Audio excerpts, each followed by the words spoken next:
It is June the 4th, 2025. I am at Joel Pearl, and it's time to get in the weeds. TheJoelPearl.com on Blue Sky. As always, don't give me that look. It's Wednesday. Sunny skies here in Toronto. It's going to be hot today.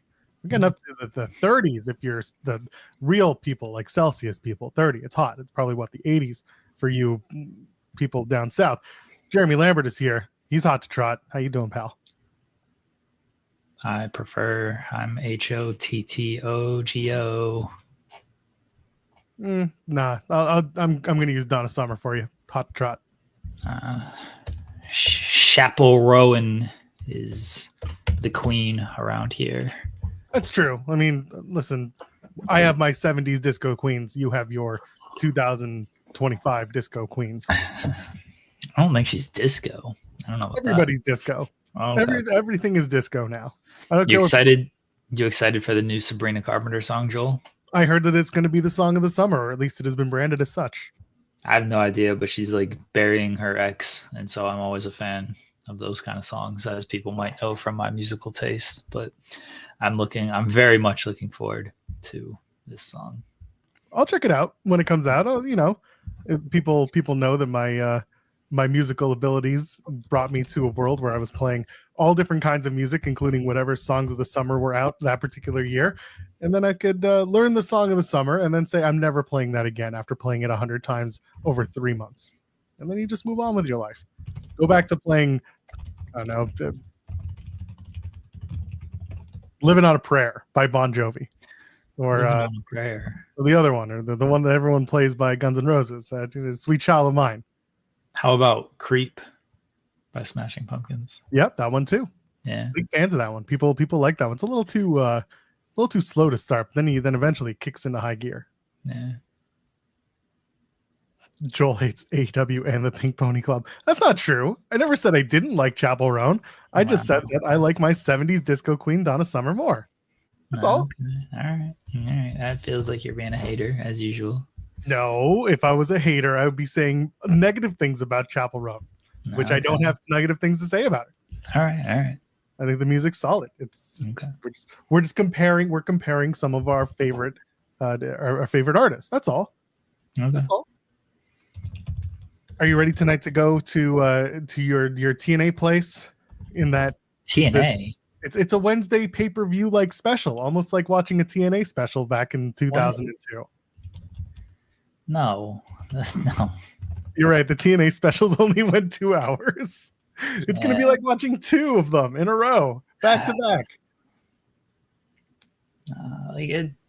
It's fine. I'm watching hockey tonight. I'm watching my first hockey in like a month, so I'm semi excited for that, and I'm preparing for tomorrow, Joel. That's all that matters right now. It's just preparing for tomorrow and watching a real sport tonight, since I've been stuck with baseball and wrestling these past few nights. Terrible.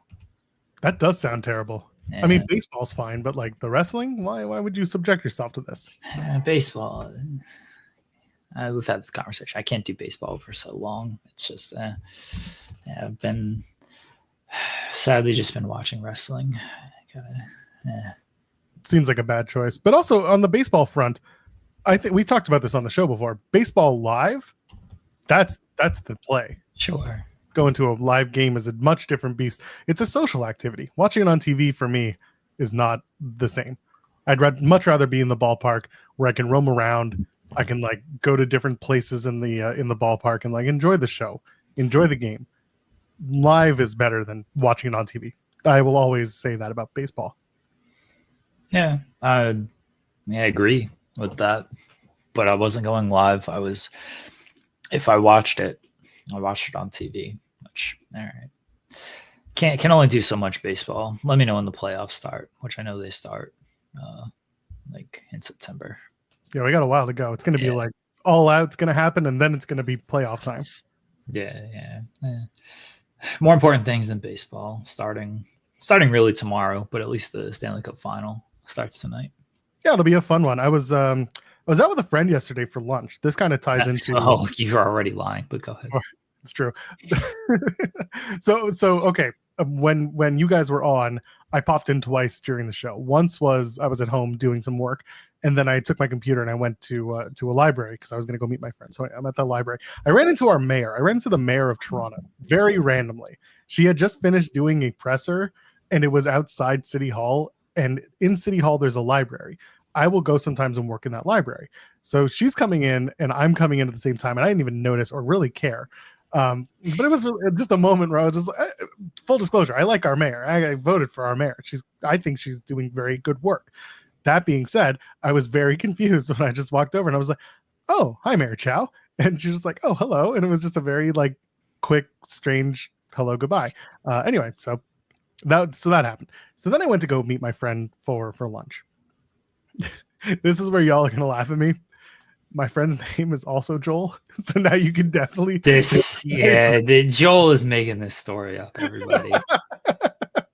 This story does not actually exist. But we've known each other for a very, very long time. Yeah, I'm sure. Did you both celebrate a birthday on Sunday? No, his was the week before. Likely story. There's nothing I could do to make this work. Nope. Oh, how about you should have just lied and said his name wasn't Joel. It still wouldn't have been believable, but at least, you know, you're not going to get the ridicule of you saying you have a friend named Joel. All right, continue with your fake story about meeting the mayor and hanging out with your non-existent friend. The mayor thing was just an aside. Okay. No, by the way, my friend does not hate AEW too, but he's a very casual wrestling fan. He's very casual. Listen, I know that we take jokes about, you know, how I consume wrestling, even though I'm in this bubble and we talk about it all the time and we interview wrestlers and have this access, blah, blah, blah. He's a fan. He's a guy who buys a ticket and goes to the shows when he wants to go. And so we're talking about his wrestling fandom, and we're talking about like what he likes and what he doesn't like, and he's telling me some of the wrestlers that he really likes, and most of them were like exactly what you expect to hear. And then he says, "You know who I really like, and this is going to surprise you," he says I really like Penta.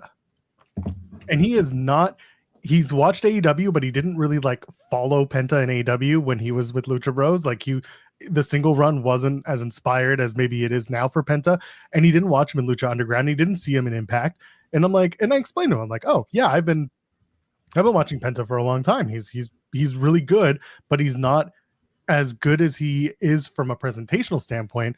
Like he's a very strong presentation right now in WWE. The last time he was promoted or presented this strongly was in Lucha Underground, I would argue. It's not a knock on his AEW run, but it just wasn't nearly as strong." And he's telling me, he's like, "I like this guy, I like that guy, I like Andrade." And I'm like, "You like Andrade?" And he's like, "Yeah, there's just something about him that I like." My point of all this is, when I'm stepping out of the bubble and I'm talking to some of my friends who just like to watch once in a while, even his consumption is like, I'm going to watch what I want to watch from Raw. I'm going to pick and choose the segments. I'm going to watch, like, I got to see CM Punk. I got to see Sami Zayn. I got to see Seth Rollins. I got to see the stars as they're presented.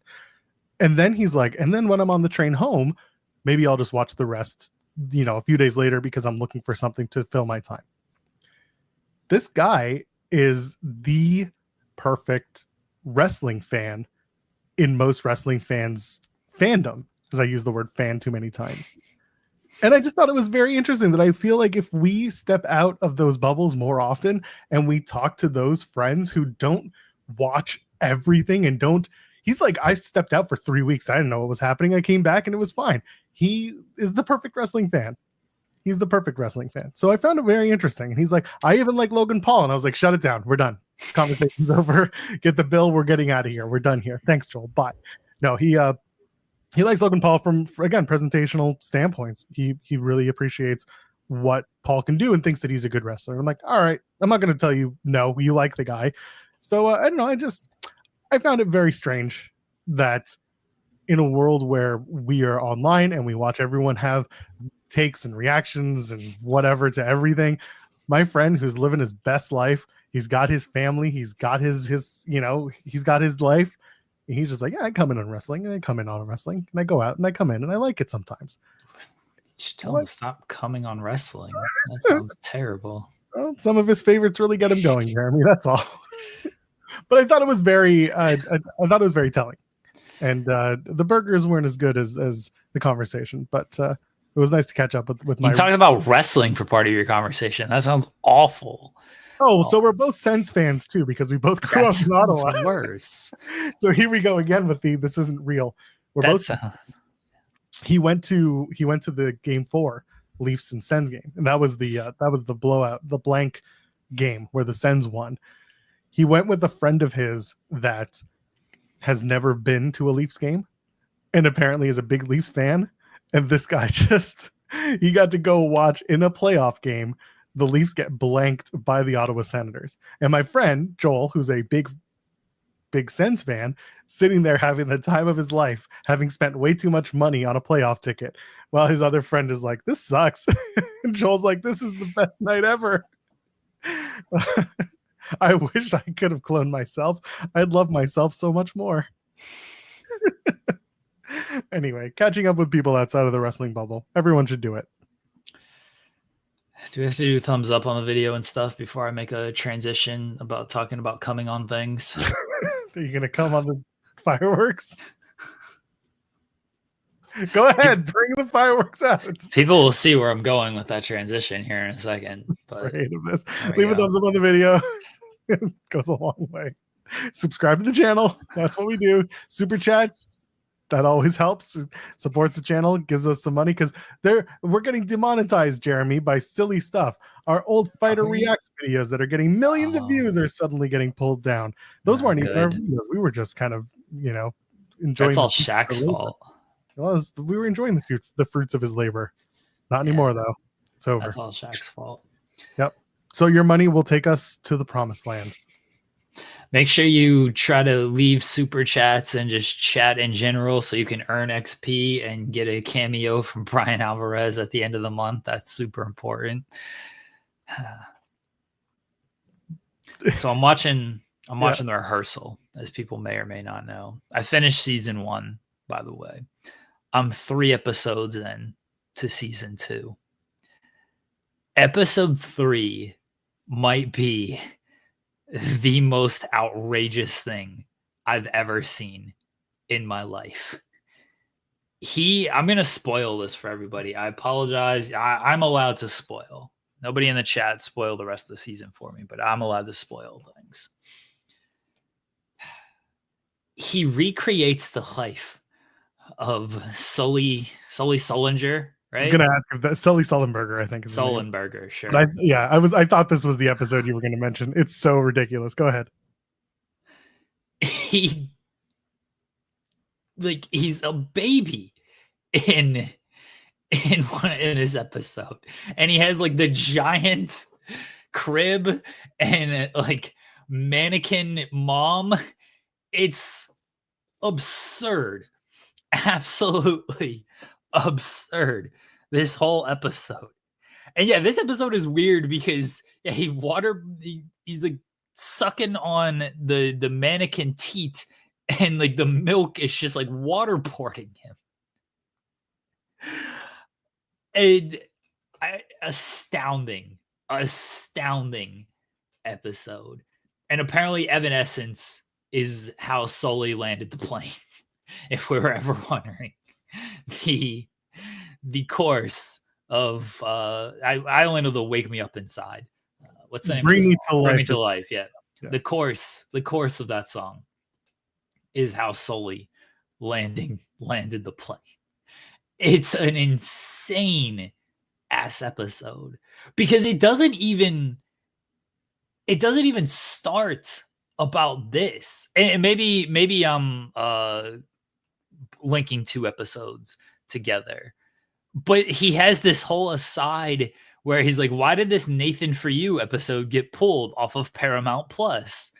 And it turns out like Paramount Germany pulled it because it had anti-Semitic things. Yeah, okay, so I'm not like confusing 2 episodes. This is also in this episode.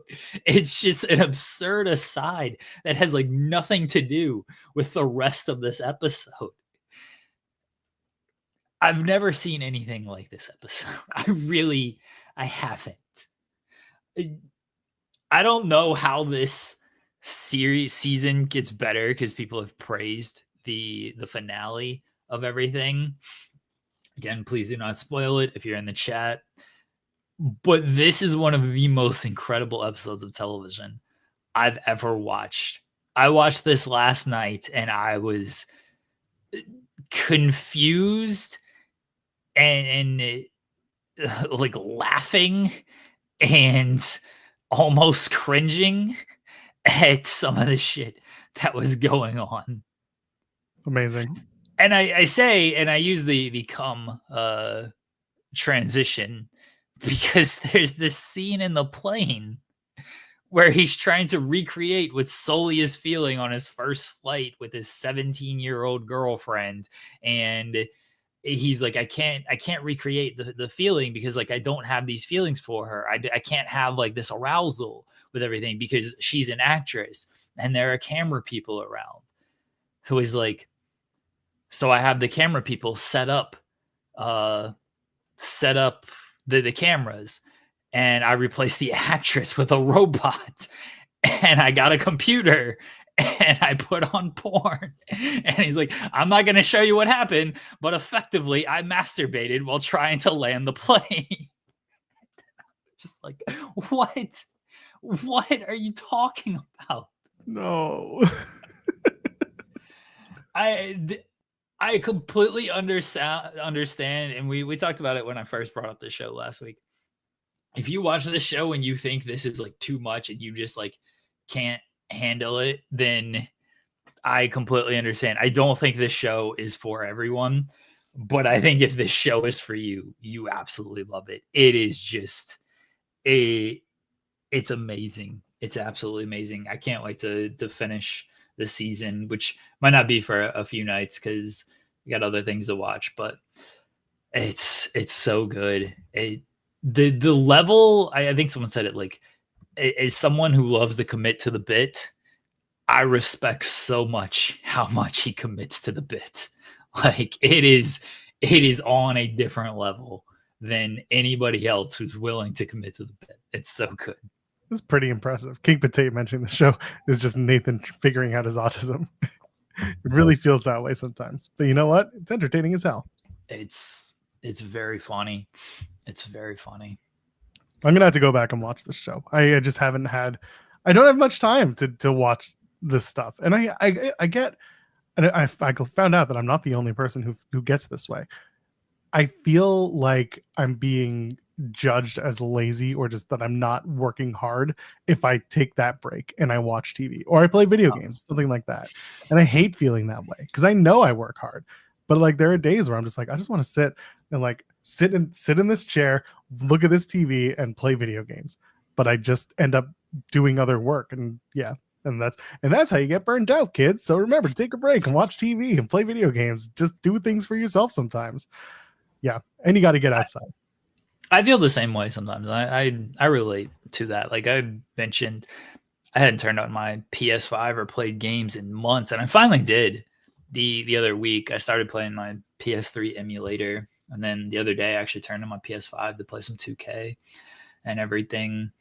But like this is why I only watch like TV shows like at night, so it's like midnight, and the wife and I are just in bed, and she might be asleep, or she just asked me what I want to put on, and so I'll just put something on. And like usually it recently, if it's not the rehearsal, it's just something that I've seen a million times because then I just fall asleep to it. But yeah, I just don't watch a ton of like non-shows that I haven't seen a million times. And if I do, it's legitimately late at night and I probably stay up later than I should. I should probably just sleep instead of watching television. But I understand what you're talking about. Like I always feel bad if I like turn on video games or I put on like anything and I'm not working. But I also know that I work very hard. And so I don't feel too terrible of like, yeah, if I play one game of 2K, that means I'm lazy. Like, nah, like other people can do stuff. It'll be fine. And it's not like, especially because my PS5 is right there. It's the monitor in front of me, I can play games and like my computer's still in front of me. And if something pops up, it's like, all right, let's do an article. Or I can even listen to podcasts while playing the game because it's not like any commentary for sports games. Like, the commentary on sports games sucks. So I can just listen to a podcast and like, all right, interesting story. Guess I'll write this article. But I feel you. You feel like you can't take a break because then you're lazy. But it's just you in your own head. I hope you know that. King Potato also adding, I'll be wanting to play video games all day, finally get to it, and then I lose the feeling of wanting to play. Yeah. I get that so often that every evening I'm like, I'm just not going to watch X wrestling show tonight. I'll watch it tomorrow morning. And then for some reason I sit down on this chair instead of my other chair and I end up watching wrestling and doing work. I get into that headspace too, and it sucks. You just want to sit down and play video games, but suddenly the feeling's gone. That one sucks. Also, like, my time is split differently than most people, right? Like my kids at daycare all day. I'll go pick them up, and then between the hours of like 5 and 8, it's like kid time. Like I'm with them. I'm doing everything till bedtime, and then between like 8 and 10:30, I got to deal with wrestling stuff, whether that's watching, noting, or doing, thumbnails for the show. Not that the thumbnail takes 2 hours, but like planning. But sometimes it does, because you got to watch the entire show to get to a main event segment that then you have to find the right screen cap, blah, blah, blah. So like in some ways it does sometimes take 2 hours, but it's the actual making of the thumbnail doesn't take that long. But getting to the segment that makes you do the screen cap can take that long. And you just kind of get to that point. I usually get into bed by like 10:30, 11 o'clock. And I don't watch anything in bed. I'm very, very hardline about using my phone or other devices in bed. I can't do it. I used to have a TV in my room. That we got rid of that years ago. My wife and I, we decided that we didn't want that. She'll take a phone to bed and watch something, or her tablet and stuff. It drives me nuts sometimes because it's just too bright. And also, like, there's so many studies that show that shit messes your sleep up. And like, it's not good for you, even if you get blue light filters. And I use blue light filters on my devices. This computer has Flux, which is an app that changes with the setting of the sun, and it makes it cools off the temperature of the screen. I need that, but I can't stay up watching TV on my phone. It just keeps me up. So yeah, my time with TV is so limited. And then on the weekends, I'm with the kid, and I try not to sit around watching TV while the kid's around, because I don't want to set that example. I know. That's fine. I respect that you have no TV and no phones policy while you try to get in bed and everything. A therapist once told me that bed is for 2 things: sleeping and sex. And that's it. No phones, no TV. Smart therapist. Shouldn't be doing anything else in there. She's like, reading is like an exception, because okay, then you're at least like kind of shutting your brain down and everything, just reading. But yeah, I mean, I follow that a little bit, but I also put TV on. Sometimes the TV, keeps the noise down, Joel. I got it. I got it. I do. Maybe you just need, like, you got wheels on the bottom of that bed, or you got just the 4 posts going on? No, it's just posts. Just posts. Okay, so it doesn't roll around. No. Yeah, we've all been there. Suddenly you gotta get the wheel, the silicone wheel holders where they don't move as much. We've all been there. I get it. Yeah. Suddenly your bed's on the other side of the room. The hell happened? It's a hospital bed. Could you imagine? Those would be not so comfortable, I guess. They do a lot of stuff, though. Yeah. Bed goes up, bed goes down. Bed goes up, bed goes down. That's why I listen to podcasts all day. It says King Potato. I get it. I mean, I kind of same. I listen to podcasts all day. Kind of same. Ryan Adams with the super chat saying, I picked the wrong day to have ITW on the TV. Oh, babysitting my kid. It's okay. We're quietly judging you and saying out of pocket things. My bad, Brian. Sometimes, like, I know the wife listens to the show, and but I don't know like how loud she has it, or if like how many of the kids are around. So I say some absurd stuff on this show, and like I don't know if remember the episode where I was at the end of it and we were talking about it was you were like, oh, everyone has a birthday the one day in the month, like everyone is born on the day. And Right. I was like, what if people stop fucking for a month? Apparently the kids are in the car with that. So wife just gets home and she's like, I was listening to your show at the end with the kids in the car. I was like, what'd I do? And granted, this like 30 seconds after the show had ended. I can't remember what I said. I was like, what did I say? She's like, talking about not having baby. I was like, oh yeah, I did say that. My bad. Hey man, I forget these things. YouTube says, is it for kids or not for kids? And every single show says not for kids. Granted, the only reason it does that is so that it doesn't put it on YouTube Kids or allows to put it up there, because YouTube Kids doesn't actually allow advertisements. So instead, it just substitutes the revenue with like the views. So okay. Maybe the show should start being more for kids. Could you imagine? This is like a kids. We should do a kid-friendly show one of these days. No, never. Like about wrestling? Yeah. I don't want that's kids, what I'm saying. I don't want kids to watch wrestling ever. Okay, fair. If your child is watching wrestling, stop it. What's the most kid-friendly wrestling show we could like talk about is the thing. Because WWE Saturday Morning Slam, that was the only one ever. Like main event, we could like review main event. That just has like a couple of matches and a bunch of video packages, right? Like there ain't much going on that show. Then you get a couple of matches and you don't know what you're going to get there. Yeah, they ain't doing anything outrageous on main event. I've watched main event enough times to know you get a nice little 6-minute tight match that doesn't actually matter, and you move on. Like you ain't getting blood and anything crazy, scary bumps or anything. You just get like a perfectly acceptable wrestling on that show. I really want to do another WWE interview, but with somebody who worked Slam. So like, I mean, I guess Bryan Danielson would be another one if I ever got an interview with him. And I'd just ask him about Saturday Morning Slam, working that style. Be like, what was that experience like? What were you told? What did you want to do? What kind of stuff did you want to push the envelope trying to do? I think that would be fun.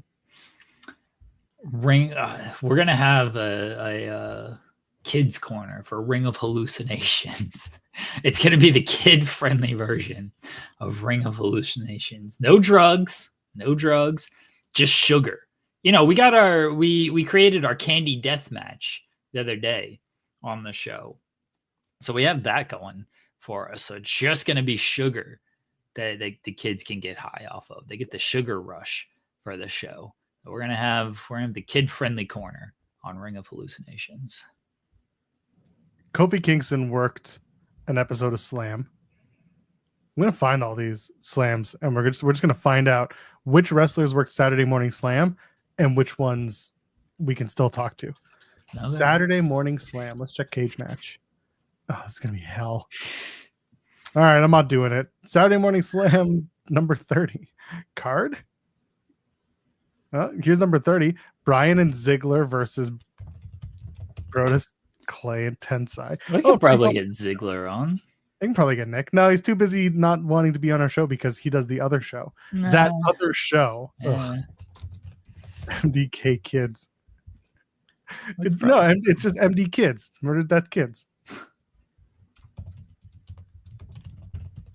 Slam City was a kid's show?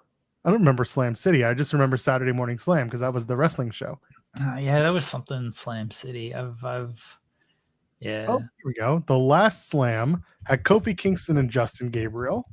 Okay. There was 3MB. So it was Drew McIntyre worked as Slam. All right. He can tell me all about Cool Cats and Kittens. And so did Matt Cardona. They did a lot of Kofi Kingston and Heath Slater matches. Uh-oh. Mark Henry defeats Daniel Bryan. We get Heath on. What's Heath doing nowadays? I think he's got a school. Okay. Primetime players. Okay, we can get Titus back. Oh, hell yeah. I say back because you interviewed Titus once upon a time. Naomi got to. Oh no, she was with a team. She wasn't on the show. Okay. Oh, Truth and Cesaro. We can ask Claudio. Or Truth. Plenty of people. Okay. Listen, a lot of people work Slam apparently.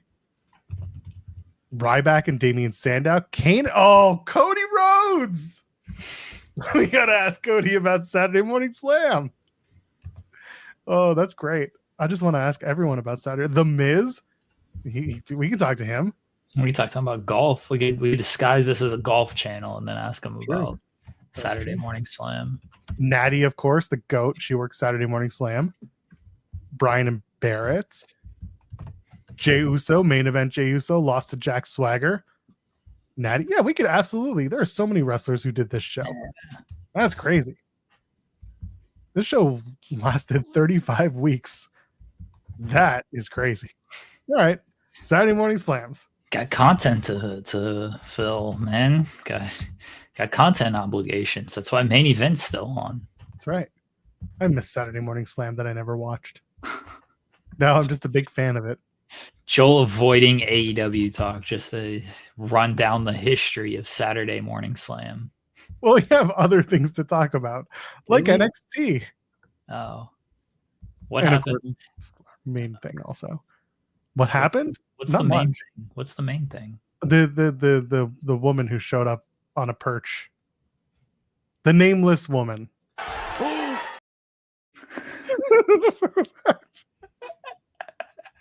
This was the greatest thing ever from NXT last night. With all apologies to She's Here. In the main event, it ended. Mike Santana did not win the championship last night. Shocker of shocks. I did not expect that. Because Trick Williams smashes Elijah's guitar and the referee's dealing with all that nonsense. And then AJ Francis and Casey Navarro come out and they attack Mike Santana. And what's the play? Mike Rome, right? No, Vic Joseph. Vic Joseph's on call, yeah. Right, Vic Joseph. I don't know why I thought Mike Rome. Well, Mike Rome's a ring announcer, so you're not far off. All right. Vic Joseph just goes, what are AJ Francis and Casey Navarro? Like, that's AJ Francis and Casey Navarro. And Booker T just goes, oh, this is the worst. Dude, Booker T rules so much. It's even more hilarious because I think he was just talking about Casey Navarro, not AJ Francis. But in my head, I like to believe he was also talking about AJ, who is one of Booker's champions in reality of wrestling. So Booker saying who to AJ Francis and Casey Navarro popped me so much. Booker T rules. I will accept no Booker slander on this show. I was about to say on Monday, like, oh man, I'm really glad that Stephanie Vaquer is there because now we won't hear worse. And then of course Pat McAfee took over and so did the crowd. And I was like, oh, I'm never gonna leave those alone. It's way worse with McAfee. It's so much worse because then he's like, shut up, Booker T. Like, go back to talking about how big of a Triple A fan you are and how much you love Mr. Iguana. Like, what are you doing here? What are we? Big fan, Pat McAfee. Never talked about Triple A once on anything he's ever done. And the man has once said Triple H looks sexy in a tweet. Like, what are we doing here? And this was well before he started working on WWE programming. Stop it. And then they bring Mr. Iguana out for the show last night. Surprised Pat wasn't like, oh my God, it's him. And he just runs out into the crowd. Booker's so funny. He's so funny. What else happened on NXT? That's all I cared about. Mr. Iguana was in the show. Yeah, that was cool. No, they had the iguana with him. We had the puppet iguana. That's what we need. Yeah, we need Mr. Iguana's puppet versus Lily. Oh, yeah. You think who would eat whom? Would the iguana eat Lily or would Lily eat the puppet? Lily's going over, brother. Are you kidding me? Over. That's true. Yeah. They're gonna fight for the. They're gonna do the intergender tag titles. It's gonna be Mr. Iguana and the Iguana against Lily and Alexa Bliss. And no offense to the Iguana, but he ain't winning that one. That's true, but he's over now. Everyone's big into Mr. Iguana. Sure, but he still ain't winning. He ain't going over Lily. Are you kidding me? I remember when he won the Copa Bardal like years ago. Mr. Iguana did, and everyone was so shocked and so surprised. And it was just like it was a battle royal. It wasn't a big deal, but it was like Mr. Iguana wins, and Now look at us. Now we have to talk about him like he's some super duper star. Kill me. He is. What do you mean? Stop it. To talk about him like he is. He is. Stop it. Why are you a hater? Hating on Mr. Iguana of all people. I hope Lily eats Mr. Iguana for dinner. Wow. And then has the leftovers for supper. Wow. Yeah, those are 2 different meals apparently. You are a giant hater, Joel. I am. I've told people this. People are just like, hey, Joel hates AEW. I'm like, no, I hate everything equally. I am an equal opportunity hater. You can't even like Mr. Iguana? No, who likes Mr. Iguana? Come on. Luis loves Mr. Iguana. Every time like he shows up on television, which has been once, but you know, Luis practically covers AAA for the site. This was before they got bought by WWE too. Luis was popping so much for Mr. Iguana, and when he would show up, like last night, he's like, "Put the iguana's name in the headline." I'm like, "No, I don't want to do that." But sure.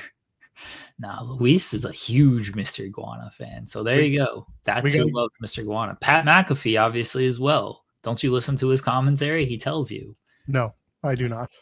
Okay, fair. Although he did get me on Monday when they did the reveal with the Pacers jersey, and after the segment, they show the wide shot of the drone, and you just hear Pat say, "You look like an asshole," and it was still while the mics were hot for the crowd, and they all just started laughing. I thought that was very funny because it was unintentional. Other than that, I do not listen much to Pat, or I just kind of cycle them in and out of my brain. I'm just not paying attention. I'm listening for the finish of the match. We're trying to make Luis into a competent professional journalist. We can't be having him be all, "I'm a big fan of this particular wrestler." Are we trying to make Luis a competent professional journalist? What are you talking about? Apparently, yeah, we got him a website, whatever, an email address on the site. I have one of those too. I never use it. We're making him into a legitimate source here. We're trying to get him to be the real Spanish-speaking scoopster here. We got to make him, whip him into shape. Okay, he can like Mr. Iguana. He's got to stop liking everything. That's what you do. What? You're supposed to hate everything equally. That is what I've been told as a critic of anything. You're supposed to hate everything. No one has told you that. You have said that to mask your just real hatred of AEW.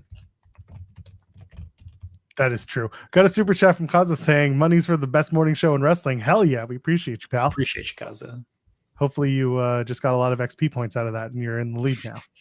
I don't know. I don't know how the XP works. It's very not user friendly. It's very weird. I came in and took number 1 twice, and I should not have on like the 2 messages I sent to the chat. It was very weird that I was getting these like 25 XP for anything I said.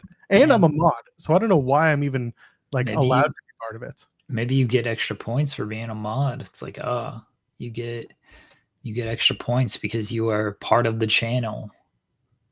Shouldn't be that way. Well, a lot of things shouldn't be a lot of ways, but it's all nepotism in wrestling. So it's nepotism on this site. Mods get extra privileges. That's true. I was trying to explain that. My friend was the same Joel, not me, same Joel. The Joel I was at the lunch with. We were talking about nepotism in wrestling. He was like, "You ever want to get a job with a wrestling company?" I'm like, "Absolutely, no way, not interested." He's like, "Well, what if so and so came around?" I'm like, "Let me tell you about the time I applied for a job at AEW. The person who got it was the daughter-in-law of a wrestler. So there goes to show, no matter how qualified you are for a job, someone's family member's right there ready to do it." I think I'm losing my voice now. I don't know why. That's probably not bad or not good. It could be not bad. I don't know. What's the worst that could happen? Talking for a living, so what does it matter?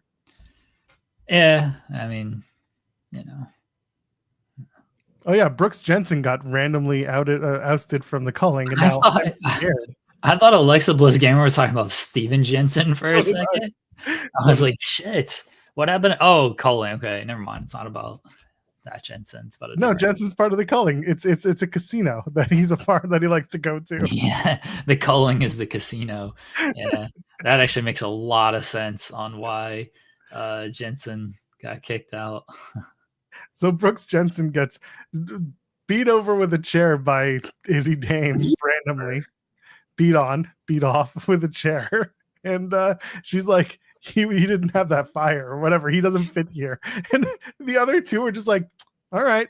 And then that's it. They just leave. I feel so bad for Brooks Jensen. I hope that's not them writing him off for good. It was very, very weird. Remember when they like did something with him for those 4 weeks and it was not terrible and people thought it was going to actually lead to something halfway decent, and he just became like person number 3 in Sean Spears' little group, and now he's not doing anything. They put all that time and effort into that story, which feel how you want to feel about that story. Like, it was at times disjointed, but I'm not going to sit here and say that like they didn't put resources into it, because they did. They had him show up to live events. They had him do a bunch of stuff on social media. He played his part that he was doing fairly well in it. Again, whether it was good or not, a lot of it wasn't great, but they still put time and effort into it. And then he just became a member of the Culling, did nothing, and now he's out of the group. And it's not like he can go back to his old tag team partner, because his old tag team partner has one already. I mean, he can go back to his old tag team partner. That wouldn't be good either, but what about Inamura? Like, they just brought Inamura back in this story of like, he goes away to Japan, he comes back. Are they going to turn on Inamura and it's going to be Briggs and Jensen back together as heels? Like, why? What's the point? It's a new group. It's a 3-man group now. Maybe it's a 3-man band. I was going to say it's a 3-man band. Elijah's going to be the front man. It's going to be a 4-man band. There you go. Oh, it's just so stupid. I don't think Tatum Paxley's going to join the Culling, because they've got Izzy, It Is What It Is, Dame, and that's going to be good enough for them. Yeah. Tatum can join the others, the new Briggs, Jensen, and Inamura Culling group that they'll put together. Oh, that's it, isn't it? It's going to be Briggs, Jensen, and Inamura with Tatum Paxley. I don't think it's going to be that at all. I don't think Jensen joined Fatal Influence. That would actually be hilarious. That would rule. He's basically going to become like meat for WWF 99 aficionados. That's perfect. I don't mind that. That's very stupid, but I don't mind it. That's NXT. Yeah, we're all about the stupidity, especially when it comes to NXT. That show makes no sense. It's fantastic. I think NXT's great, but man, it makes no sense. Never will. It's a silly, stupid show that rules. Should we get to it? Should we talk about the real main event? Before we get there, I was just because you brought that up. So the Santana and Trick thing, like, to me, again, this is why I'm your TNA guy, because I have to watch the shows. For those who watch TNA, like, Santana is already dealing with AJ Francis on the show. Joe Hendry has a match with Frankie Kazarian because Kazarian was the loudest yelling at him about losing the title, even though all the heels did on socials after Joe Hendry lost the title. But for some reason, Frankie Kazarian gets the match at Under Siege on Friday. Trick and Elijah already had a thing going into it this week, so they're going to just do the match. You know, Santana and Trick at Slammiversary is the play. I would do a number 1 contenders match at the TV tapings in June, later June, and do Hendry versus Santana. The winner gets the match against gets the number 1 contendership and gets to face Trick for the title. It feels like they're going to try and do something with Macklin, because commentary certainly loves, after 1 week, hitting it on the head that like Macklin's the only true TNA champion. He shows up to work, blah, blah, blah, blah, blah. Sorry, against all odds is the next show. Under Siege was the one that just happened. Thank you, SP3. It's all the same. I'm not covering it on Friday because it starts at 10:30 Eastern. I'll be in bed. Thank you. Does it? What? Hold on. Yeah, I told you that. I don't listen to you. Yeah, that's fair. I get it. Yeah, that show starts at 10:30 Eastern because they're in Phoenix. They're in Tempe.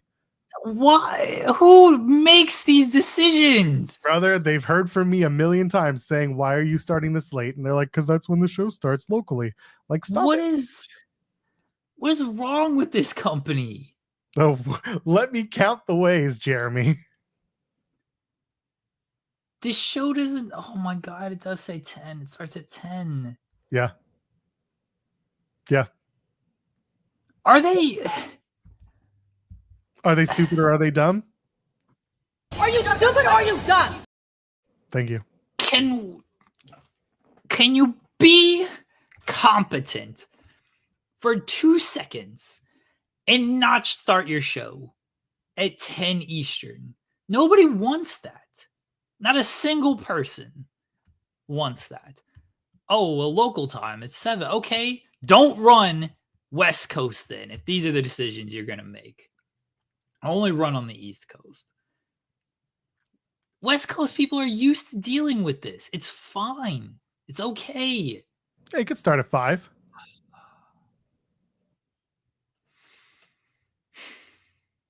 It's not like they're doing a 4-hour show. This sucks. I didn't realize it was starting at 10. Yeah, it's starting at 10. I'm not covering that show. Oh, good thing, because neither am I. We're not doing a post show for it. It doesn't look like there's anything super newsworthy happening, although there was the report about 2 former champions showing up, but it's probably going to be like maybe Killer Kelly or Havoc, and I don't know, they'll call in what's his name for a night. Come on, Kenny King. They'll call Kenny King for a night. I'm not watching that show. 10 o'clock? Yeah. What is wrong with these people? Again, where do you want to start? Don't do that, TNA. Just be better. We'll get 2 things out of the way. One, a triple threat with Henry, Santana, and Trick is a bad idea. I'm not saying for the TNA title at Slammiversary. The triple threat is a horrible idea because you're trying to make somebody, you're not trying to protect. Like, it just doesn't. There's the stake is not as good as Santana at home. Even if, and again, like maybe he doesn't win, but he gets that moment and he gets to go in front of his home crowd in a spotlight match at home. The pop is there. The people are behind him. If he wins, amazing. If he loses, like, it sucks, but it's not the end of the Santana story. But like, I think this is the moment for Santana, and it should be going after Trick the way that he just started the last couple of weeks. I think that's the play. Joe can have a spotlight match against literally anyone, and a title does not need to be on the line. He just needs to do the entrance and have a special, play to the ring, whatever, and then he can do whatever match you want to do. Do the Elijah match. I don't care. Like, turn Elijah heel, do the Joe Hendry match. You can easily just do that. Winner gets a new guitar. I don't care. But simple as that. And then is there a live episode between now and Slammiversary? There is not. Although there were rumblings about doing a live Impact after Slammiversary. Don't know if that's still happening or on the table because they haven't announced anything. But they're still a few months out from Slammiversary itself. They're a month out. Oh my God. It's already June. But yeah, that's where we're at. Do I know how creative works between TNA and NXT? As far as I understand, there is collaboration. Shawn Michaels says this is what we're doing, and TNA goes, "Okay, boss, good deal." No, as far as I understand it, there is collaboration. I don't know if anything is contentious. We heard from the last guy who was around that there were some things that he did that NXT didn't really appreciate, but it seems like whatever's happening now is pretty good. At least nobody's outwardly complaining about it. I'm sure TNA is like, listen, for the most part, TNA management is like over the moon. The TNA title is on the CW every week, and it's getting views. This was the thing with doing the TNA title match tonight, or like, what does TNA get out of this? Like, some of their talent does get spotlit on CW on a big rating show, and TNA knows where they are right now. They know what their place is here. They're a bit of a feeder system, but they also know how to scout talent pretty well. So they bring in some of the younger talent. Casey Navarro is a really good example of this. I know Sean mentioned it on the NXT post show last night, but Casey was one of the people who had a pre-pandemic tryout And then when Vince forced himself back into the company and froze all the hirings, Casey was one of the people who was on the, like, who had been through a tryout and had the potential of being hired, but then they froze him out. Casey went and did literally everything right, including getting work with TNA and finding himself in the best possible position given what he's dealing with. So for him, I was over the moon to see Casey Navarro last night. He deserves to get involved. And that's what TNA is really good at. They're getting those younger talent involved. They're getting TV reps. They're getting live show reps. And then they're getting rewarded with the potential of working an NXT show, which to some of these wrestlers is a big deal. And that's really what this is. For anyone who thinks TNA should be like, not being Big Brother, well, they're in the place they're in. And that's just what it is. Nobody's getting screwed necessarily. Not everyone loves everything that this partnership entails, but for the most part, TNA only has what they have in terms of leverage. WWE are top dog. They get to work with top dog and they're fine with it. TNA does whatever they want to do on their shows with certain talents, and then NXT does what they're going to do on their shows with other talents. And I'm going to use this as an example because Ariana Grace is on TNA as the biggest baby face alongside Santino, and then she's on NXT as the biggest heel trying to talk down to Tyra May stock. Like, Steele, Jeremy. Sorry, Tyra May Steele. Like, I was blending her real name and her I know. wrestling name. Apologies. Yeah. Like, some talent, they obviously care and like, nope, we're not going to do that. That doesn't work for us. And then other talent, they're like, sure, do what you want with it. Do what you want with them. And we're going to do what we want once they get over to our show. So it's still... Shawn Michaels says this is what we're doing, and TNA goes, all right. Yeah. All right, legend. And it's just the presentations are different, like Jeremy said. And sometimes it is silly where Ariana Grace is a heel one place and a babyface the other. That stuff kind of bugs me, but at least in the grand scheme of things, they did the thing with Trick that I hope they would do, which is Trick would lean into being an actual heel that doesn't just get cheered and applause from even the NXT crowd. He was getting booed last night, which I really enjoyed. Santana comes in looking like $1 million, talking like $1 million. He gets over with that crowd. I'm glad that they're doing the walk through the crowd entrance because that is what he has made his TNA run out of. Give him that. So I like where most of this is going. I like that certain talent who have deserved it are getting the opportunity to work a larger scale event, be it an NXT, PLE, or even just working a PC show, getting more eyes on them. That's a big deal. I like that a lot. We'll see where it goes moving forward, and we'll see who does and who doesn't get opportunities. Because there are certain wrestlers in TNA that people are like, oh, it's only a matter of time until this person gets a spot, and we'll see about that. Yeah. That person was knocked out last week. Although if you ask her, she wasn't. And then she was. Too much jaw. Anyway, Mariah May. Allegedly. The former Mariah May has landed in NXT. The glamour has shown up. She's a part of the NXT roster. She's a WWE superstar in her eyes. And the introduction was very interesting, Jeremy. The parade of challengers come out to take on JC Jane. And then the lights go down. They crammed every trope for every NXT trope into one segment just to have the lights go out. And she's standing on the perch looking fantastic. And she does her bit. NXT is glamorous. She blows a kiss. She's going after the women's title. All the other women at NXT are now just an afterthought for the next 3 to 4 months. And JC Jane is there too. Oh, and the other one from Evolve, whose name I forget. Lacey Lane, who's not actually Lacey Lane. What's her name? Lainey Reed. Lainey Reed, thank you. The level up goddess, as she was called, or the level up superstar. She was on like all of them, and yeah.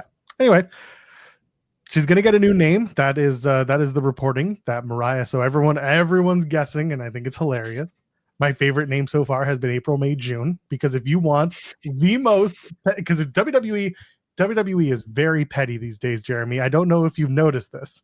WWE has gotten very petty with AEW. So why do you call her April, May, June? Because those were the months that she was off AEW TV. Hello, Sean. Hello, Sean. What is up? I with look your forward to WWE Raw being 4 hours and 3 minutes next week. God, don't put that evil on me, You Ricky know- Bobby. And I will still duck out after 2 hours. It just won't be any of the shows that I review or the shows that I'm not on the post-show reviews for that they get petty with. It's always going to be something that I've got to cover, apparently. How are you this morning? I'm good. I'm good. I was enjoying an evening off last night, and I didn't even get – nobody sent a single text message, a DM, anything about like, oh, yeah, Mariah May just popped up on NXT. So for 30 minutes, I didn't know. How was that blissful ignorance? Pretty good, honestly. Like it was, and then I opened up a message from somebody else that was like, oh, well, I can't get this information for you on this date because she already appeared. And I was like, huh? And then I looked, and I was like, oh, damn, there she is, and started to fire off the messages to get the information that we got. But yeah. Damn. What if they trademark recently for a potential name? I went out looking last night. I haven't seen anything. Santino Marella, I read the article. Yeah. Yeah, I don't know. I don't know who else.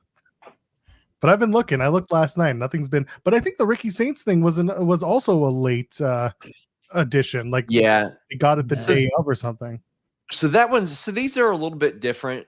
Mariah May is her shoot name. Like that's her shoot first middle name. Without doxing Ricky Starks, that's not actually his shoot name, even though Wikipedia thinks it is. And I'm not going to say what his is, but it's not that, which is actually how I found that out. But I was told that during the process, WWE was insistent that he might not have the rights to it. And like somebody from the company was even trying to tell me that. And I was like, guys, he has wrestled for WWE under that name before. Like you all have had him on TV as Ricky Starks when he did job matches in the past. Like he owns the name. Like AEW doesn't own it. There's no hiccups or anything. And even if there were, I don't think that AEW would take action against that. Like I don't think that they are petty enough to be like, oh, this guy who wrestled in NWA and elsewhere, let's go after him for using this name that he used 4 times across Raw, SmackDown, Main Event, and NXT before we knew who he was. Go figure.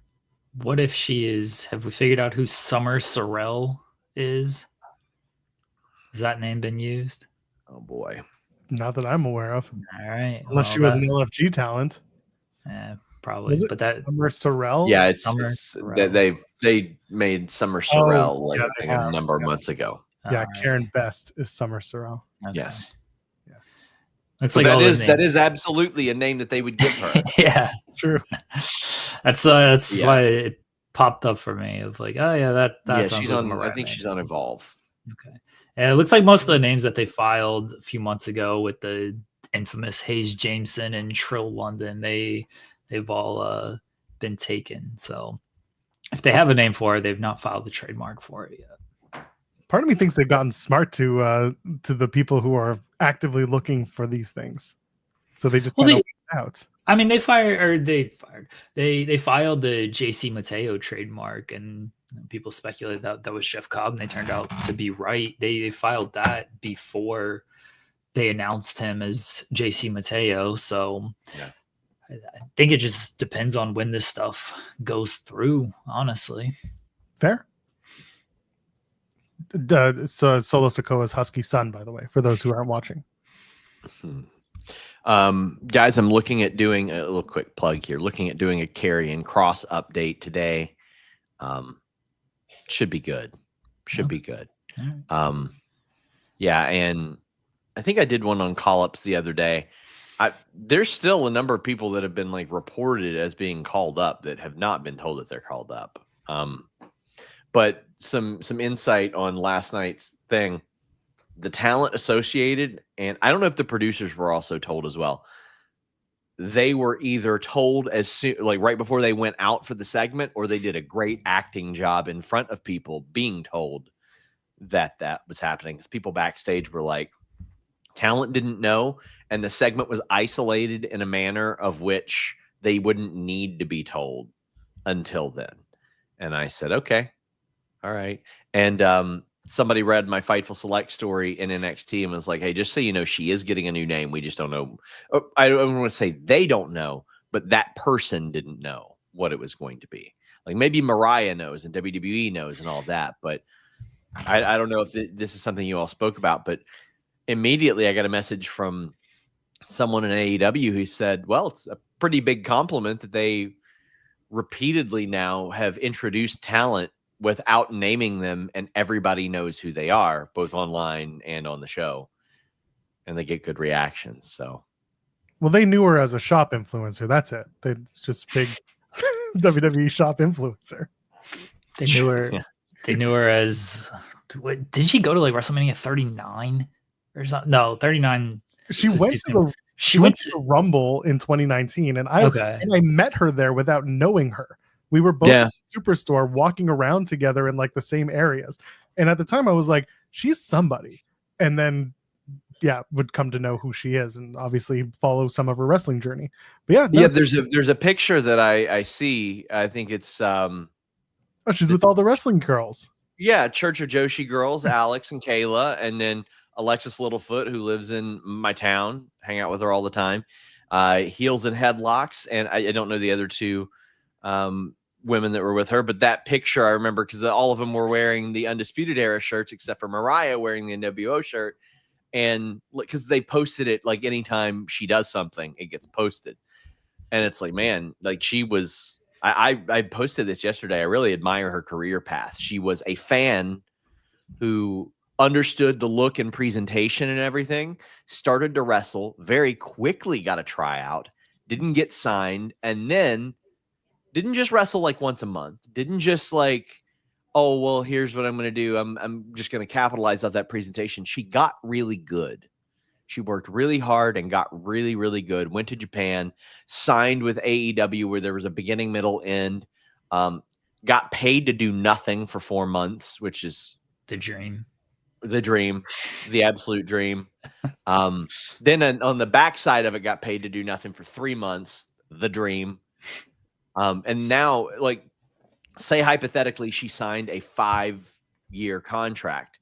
Age 31, she'll be, for anybody thinking she took a pay cut or whatever, I don't know the details behind that, but at age 31, she's not going to be taking a pay cut.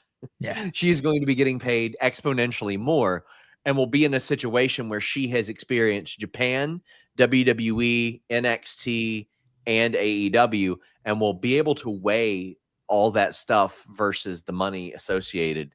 I think that she has handled her career in a really good way. And I think a lot of people are going to take that as a template. They should. Like, wrestling fans that I see become wrestlers, there's a lot of them that get really nice looking gear and all that stuff, and they get their promo shots done, and that's what they're coasting on. They're coasting on the fact that they built up 8,000 to 10,000 followers on Stan Twitter and not really putting in the reps. She wasn't like that. She worked really, really hard, and I admire that. Her and this isn't weird for me to say because she puts her YouTube link on her Twitter bio. If you go to the live tab, she was doing live streams for hours on end talking about her wrestling journey during the pandemic. And I went back last night and I was watching some of it, just scrubbing through, and like she was engaging and she was entertaining, and she had a lot of stories to tell. And you can go back and watch that stuff. So I do recommend anyone who's like very curious about Mariah's journey to go and take a look at those. Yeah, I mean, I think she handled things incredibly well. It is funny, and I'm not saying Mariah May is one of them. We are now starting to see women's wrestlers emerge from the Diva Stan era of Twitter. Yeah, rules.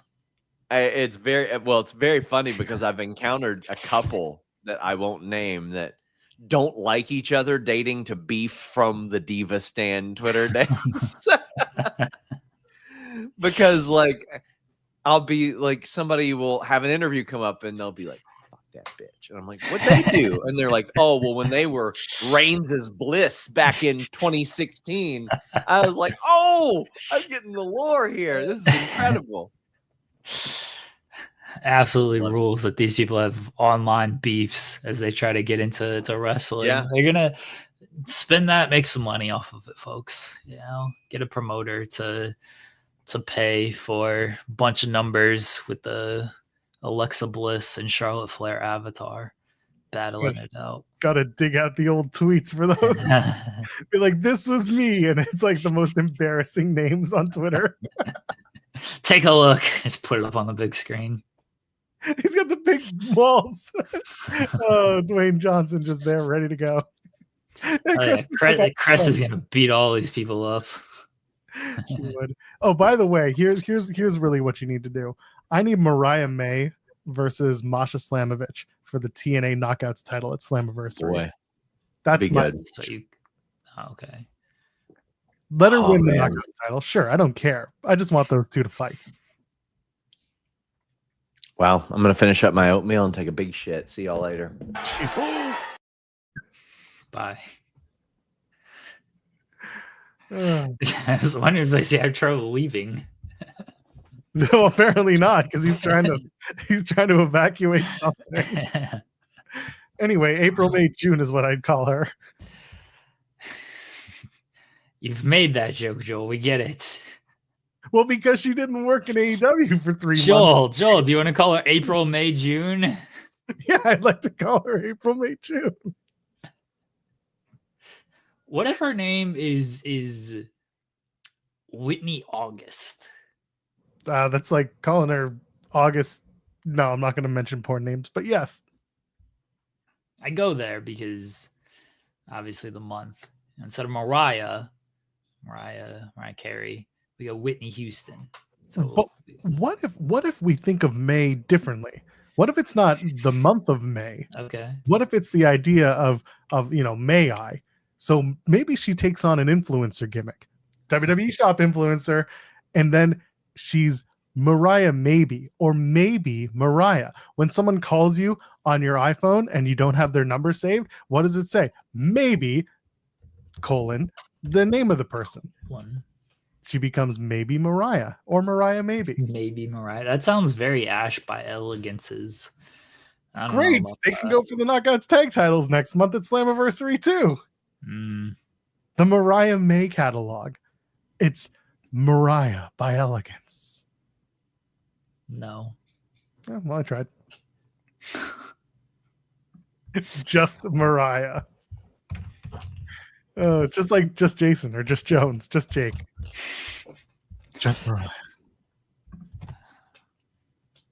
They're gonna screw this name up. Just call her You Mariah bet. May. Stop being dumb. Like, They're gonna think of the dumbest thing. It's gonna work. don't be dumb. Let's call her Mariah May.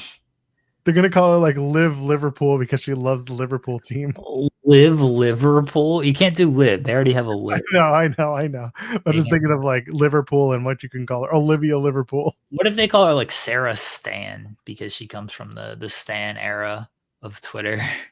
That sounds awful. Mariah was in the trenches tweeting about pandemic WWE and everything. Like she's riding for the company, man. Bless her. Like give her whatever name she wants. If she wants to be Mariah May, let her be Mariah May. Who cares? Mariah May I. Ryan Adams says May, as she is the granddaughter of May Young. All right, you know what? I can respect that. Mark Henry's back in good graces with WWE. She can be like, you were my father. My hand all grown up. I guess- Beautiful woman. I guess my granddad, if that's the granddaughter. You were my granddad. I like Mariah Massacre, but don't call it a death metal gimmick. She becomes like a Nah. deathmatch gimmick. She's Can't the new be. deathmatch queen.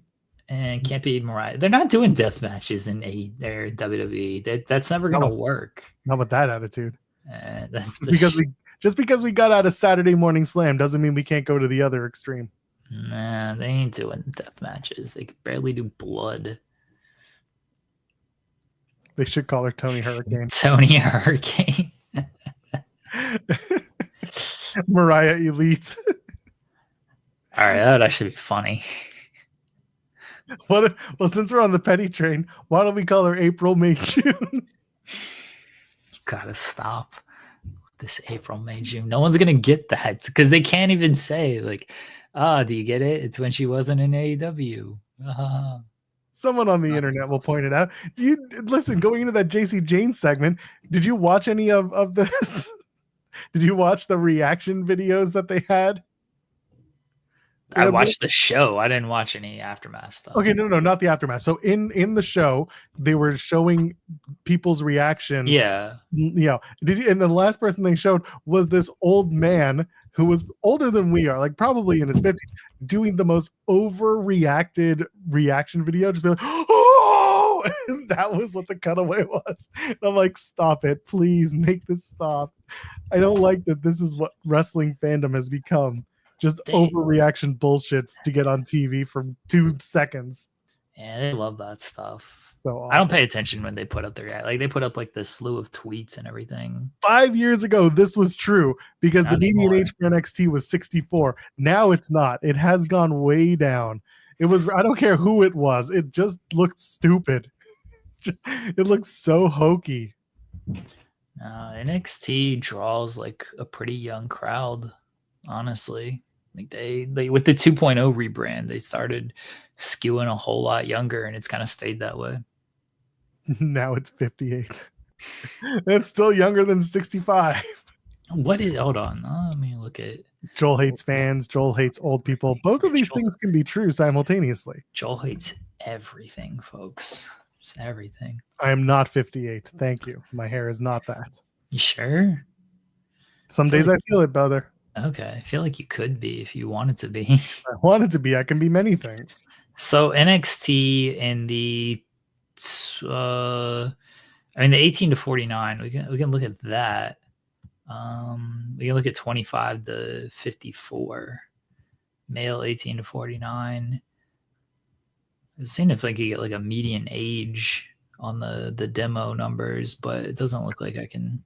I'm sure like Thurston has it. Yeah. All Brandon Thurston. Yeah, Thurston probably has all that information. He's doing a show. He's doing a show this afternoon. Pollock and Thurston is live. You can ask them. Okay. All right.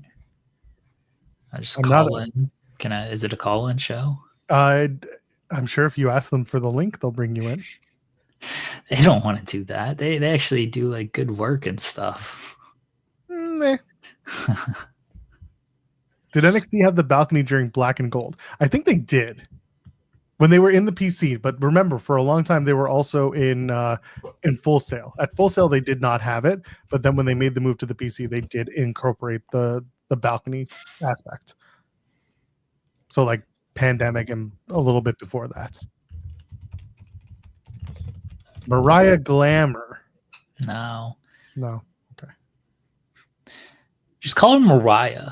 Maybe she just goes by one name. She's like Prince. Just one name. What if she's a symbol? I'm all about that. Maylete. All Elite May. Elite May. Mariah Dynamite. Mariah Dynamite. Yeah. Yes. Mariah Rampage. And she never wrestled on Rampage, I don't think. So Mariah Battle of the Belts.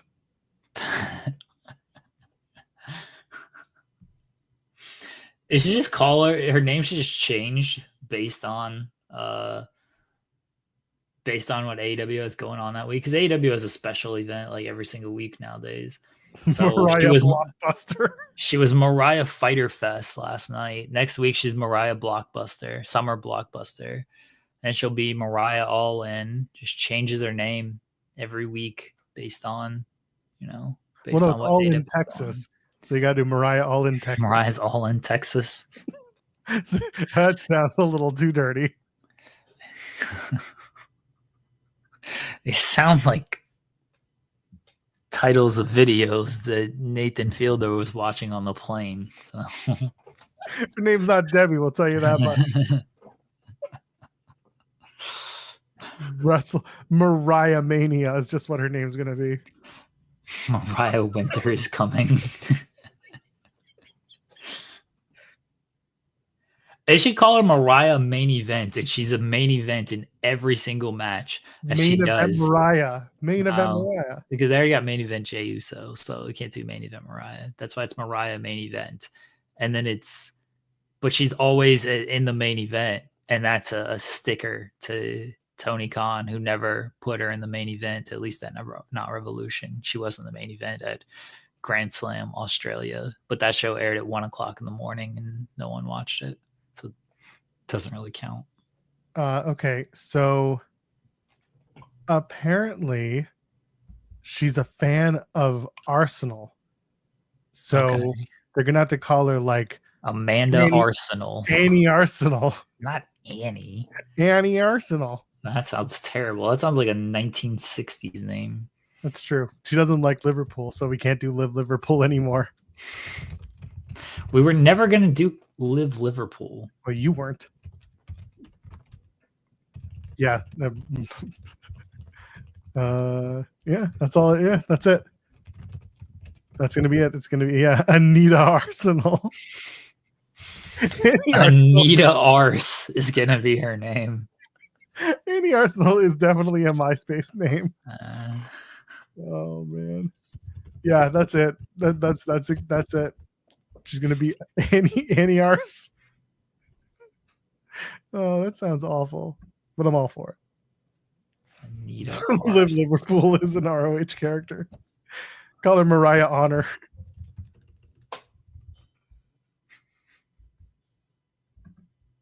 I don't know what the new name's going to be, so I can't tell you it's going to be bad. Nah, it's going to be bad. Let's be honest. What are we talking about here?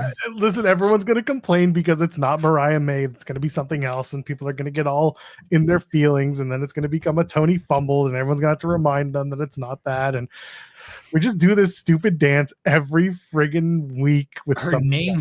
Her name should be Tony Fumbled, and then then she gets chanted. The entire, what if they called her Mariah Truth, and then all the We Want Truth chants, they could just say it's from Mariah. Perfect. That's perfect. Like, wow, they really want Mariah Truth on the main roster. They're chanting her names on Raw and SmackDown. Put a mask on her and call her El Grande Mariah Cano.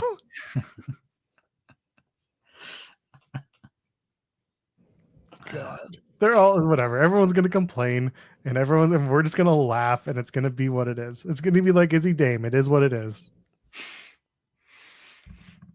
Can't believe they thought that was a thing. Mariah Carey should absolutely be her name, and that way it's petty against two specific AEW people.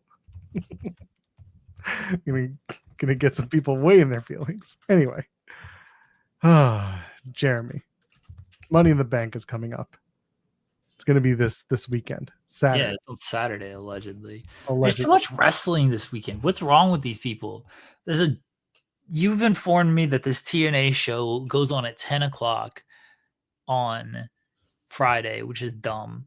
And there's Worlds Collide on Saturday afternoon. And there's Money in the Bank on Saturday evening. And then I assume there's something on Sunday, but I hope not.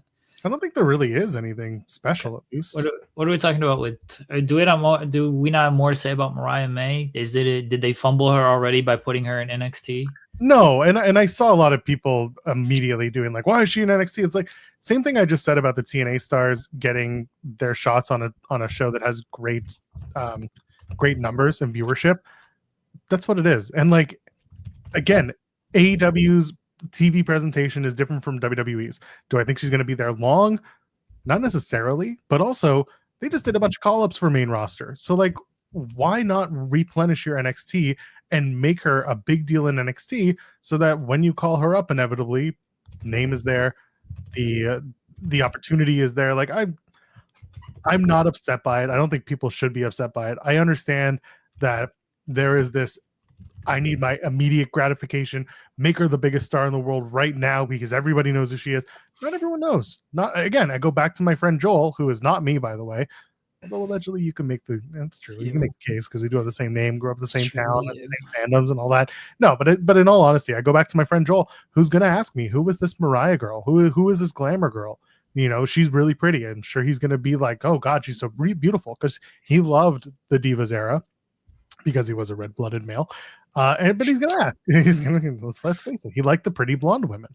And he's going to ask me about her, and I'm going to explain her history and why this is a really... Oh, you're going to give such a terrible history. I will, but then I'm going to also explain why he's going to be a fan, or why he's going to like what she does, and it'll be fine. But the point is, Joel's going to give the history. Then you can speak to my friend Joel. Go ahead. Right now, you can do it. And I'm speaking to you because you're your friend, Joel. You're going to say, oh, Mariah May was signed by AEW, and for some reason they made her cosplay. What just happened?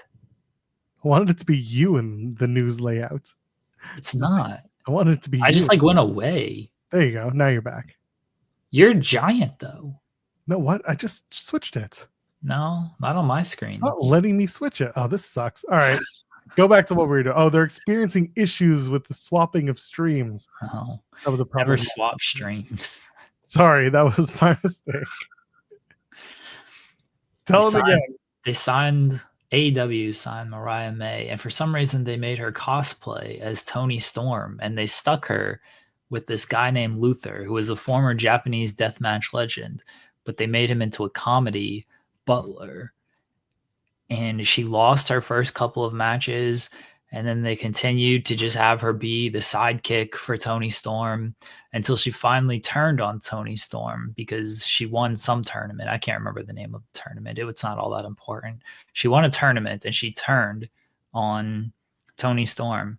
And it was a big match going into AEW All In, which is kind of like their WrestleMania, but definitely not as important as their WrestleMania. It's more like their, we'll call it Saturday night's main event. That's kind of the level that it's on. Hopefully he understands that reference. And people thought that maybe that should be like one of the headliners of the event. And for some reason, Tony Khan just put that on like first. Maybe it was second. I can't actually remember. But it wasn't in a prestigious spot on that show. It should have been in a much more prestigious spot.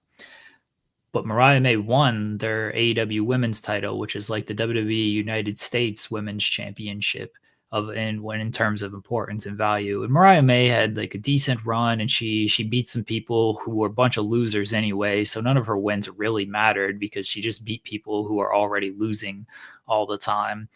And then she lost the title back to Toni Storm on a show that aired at, I think, like 2:00 in the morning because it was on Australia and it was a taped show. So clearly not a very important title win for Toni Storm. And then they blew off the feud between Toni Storm and Mariah May at AEW Revolution. It was the Hollywood ending, and everyone thought this should have been the main event. But Tony Khan decided, no, this Jon Moxley and Cope, who you might know as Edge, he thought this was more important as to be the main event for that show instead of Mariah May and Toni Storm. So the long and short of it is she feuded with basically one person the entire time, who she had to take her gimmick to get over. And in every high profile match that she should have been in, it went on first when it should have been closer to the main event. It went on at 1:00 in the morning on a taped show. And then it wasn't the main event when it should have been the main event. So you don't really need to go back and watch any of this stuff. Just watch her in WWE. She's going to do great. That's how you're going to explain Mariah May to your friend. So that's fine. And I'm taking notes, but also I have to include all the Canadian references because we're Canadian. So it's important. What Canadian references are there? Well, there's the Owen Hart tournament that she won. No, that's a tournament that's not very important that you forget the name of. But it's a tournament about Owen Hart. Everybody in Canada loves Owen Hart. But he's not associated with AEW. Then you mentioned Adam Copeland. Cope is Edge. Yeah, I mentioned that. I said, I know, but you're like, he doesn't matter, but he does because he's. Well, I mean, I know. You gotta pick and choose here. That's exactly how Joel would tell the story. Yeah. I would remember the Canadian parts because that's most important for this. I feel I told that story very well of how you're going to explain Mariah May and her AEW run to your friend. And your friend's takeaway is going to be like, wow, this AEW company sucks. And you're going to be like, yes, I've been saying. Walk with me. Let's talk about our friend Gabe Kidd. Oh, anyway, I would forget AEW names. Yeah. From this other company. I don't know what it was. We beat a bunch of people who lost a bunch of matches anyway, so it really didn't mean any much. I mean, that's kind of factual. That's fine. You know what? He and I, we both went to Forbidden Door 2023. Not together. I was doing media stuff. He told me he's not going to All Out, but I told him I was going to All Out, and he looked at me. He's just like, "Can't believe you like that pissant company." Triple H hasn't bought that pissant company yet. Jeez, what's taking him so long? Well, he's got bigger problems to worry about, buddy. They can't afford Billy's contract on the other side, so they're just letting him run up the tab. Oh, anyway, yeah, I don't really have anything to say about the Mariah move. Again, not a shock. Maybe that's her name, Mariah Move. Mariah move because she moved on.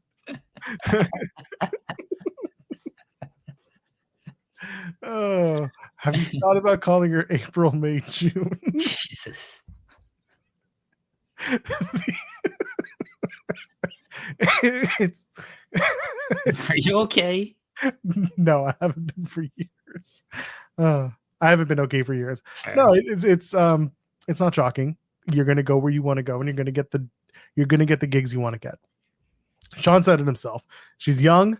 She has the opportunity to get even bigger opportunities in the future, even if she signs for 5 years. She's done it at 31 years old. Jesus Christ, the world is your oyster at 31. You'll be fine. So for now, the way that she's worked her own career has been really, really to her strengths. She's worked hard. She deserves the opportunity. Why not? And she had the greatest. Like, this is the one thing that really annoys me about, AEW fans calling this a fumble or whatever. I don't think AEW fans are calling this a fumble. I think they're more upset that she went. Okay. I think they're more upset that she went. Yeah. I hope that a lot of level-headed AEW fans have realized, and I see a lot of who do, that Mariah got to have the most full story in AEW. And there are people who have been doing that, and I think they do it in bad faith. So I address the ones who do it in bad faith, and those who think that people who are not doing it in bad faith or who are doing it in bad faith deserve to be told otherwise. The ones who are doing it in bad faith. Mariah came in, had the best storyline in AEW's women's division's history so far. From start to finish. They did a beginning, a middle, and an end in a very territory-esque story in the time that they had her. When the opportunity was there for her to move on, she made the decision. I don't think anyone yelled and complained about it within AEW. I think they just knew this was it. They even got the end tag at the end of that match. That's a pretty damn good story from start to finish. She had the highs, the lows, and the moments. It's perfect. It wasn't even one of the best women's stories. It's the best women's story. It's one of the best AEW stories, one of the best wrestling stories, men or women. Certainly of the last few years. I mean, if you want to put it in an all-time category, like that's a lot to live up to, but certainly of the last few years in American television wrestling, because that's obviously different than maybe stories New Japan might tell or Stardom might tell. But American television wrestling, where you got to do week to week stuff. Fantastic story, start to finish. I haven't seen fan reactions. I'm sure they're all over the place because fans are just like that. Whatever. Who cares what those people think? Yeah, you got people who are being like, "Oh, she took a big pay cut," and it's like, well, you don't know that. Nobody knows that. Someone said one time that she may have taken a pay cut to do this, and like, if she did, who cares? Like, I don't know if it's true. I don't think anyone's gonna find out anytime soon. But like, I don't think that she was disrespected with the amount she agreed to. Yeah, if she was offered $1 million and took 500,000, it's like, okay, that's a pretty big pay cut. But yeah, and again, you go where you go where you think you need to go, where you need to be. And I know that SP3, had a whole thing about pocket watching and wanting the best for wrestlers and the most money. And I agree with it. And I think that's a general consensus, is that yes, wrestlers deserve to make all the money that they can in the time that they can, because they're not going to be working for the rest of their lives, especially with the amount of the amount of hard work you put on your body and hard moments, and you don't live forever, and you get banged up real bad. You want them to make the most they can. For sometimes you come in and you take the first offer, and if you overperform, then you can renegotiate. My hope is that whatever she's making is what she wants to make, and she sees a long-term opportunity out of it. Well, we don't know, and we won't know. And again, for those who are like, it's her dream, sure, okay, it's her dream. Why are you going to shit on that? Who are you to shit on that? Let them have it. Let them have their dreams, and let them plan their dreams accordingly. And if their dream works out, amazing. They have a full career and they're happy and accomplished, and you're just the person who said, oh, F their dream. Who cares? They're going to go out, and if they fulfill their dream, or maybe let's say they fail. Let's say they failed their dream and they got to go somewhere else.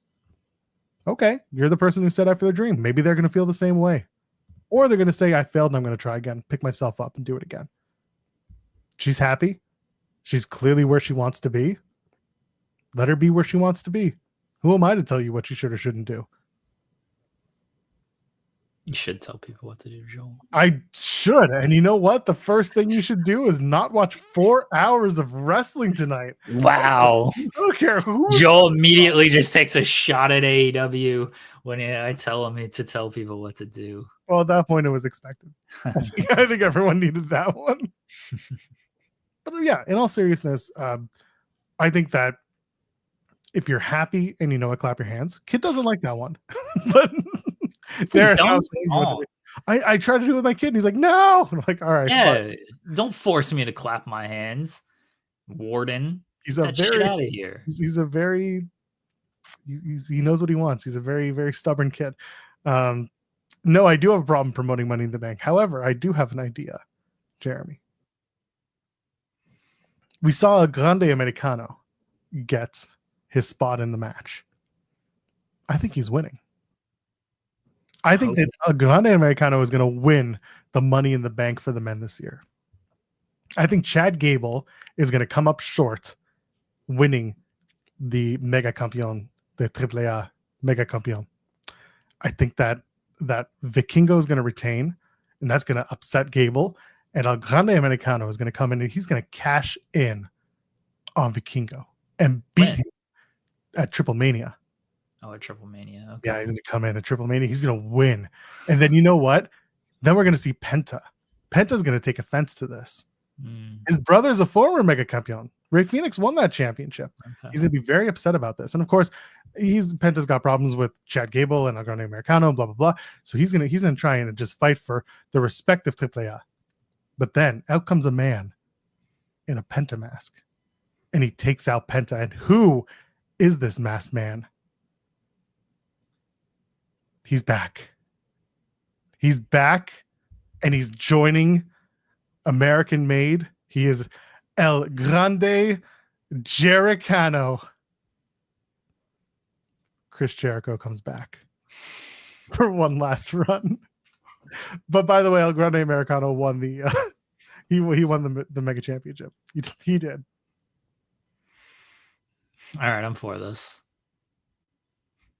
I like this idea.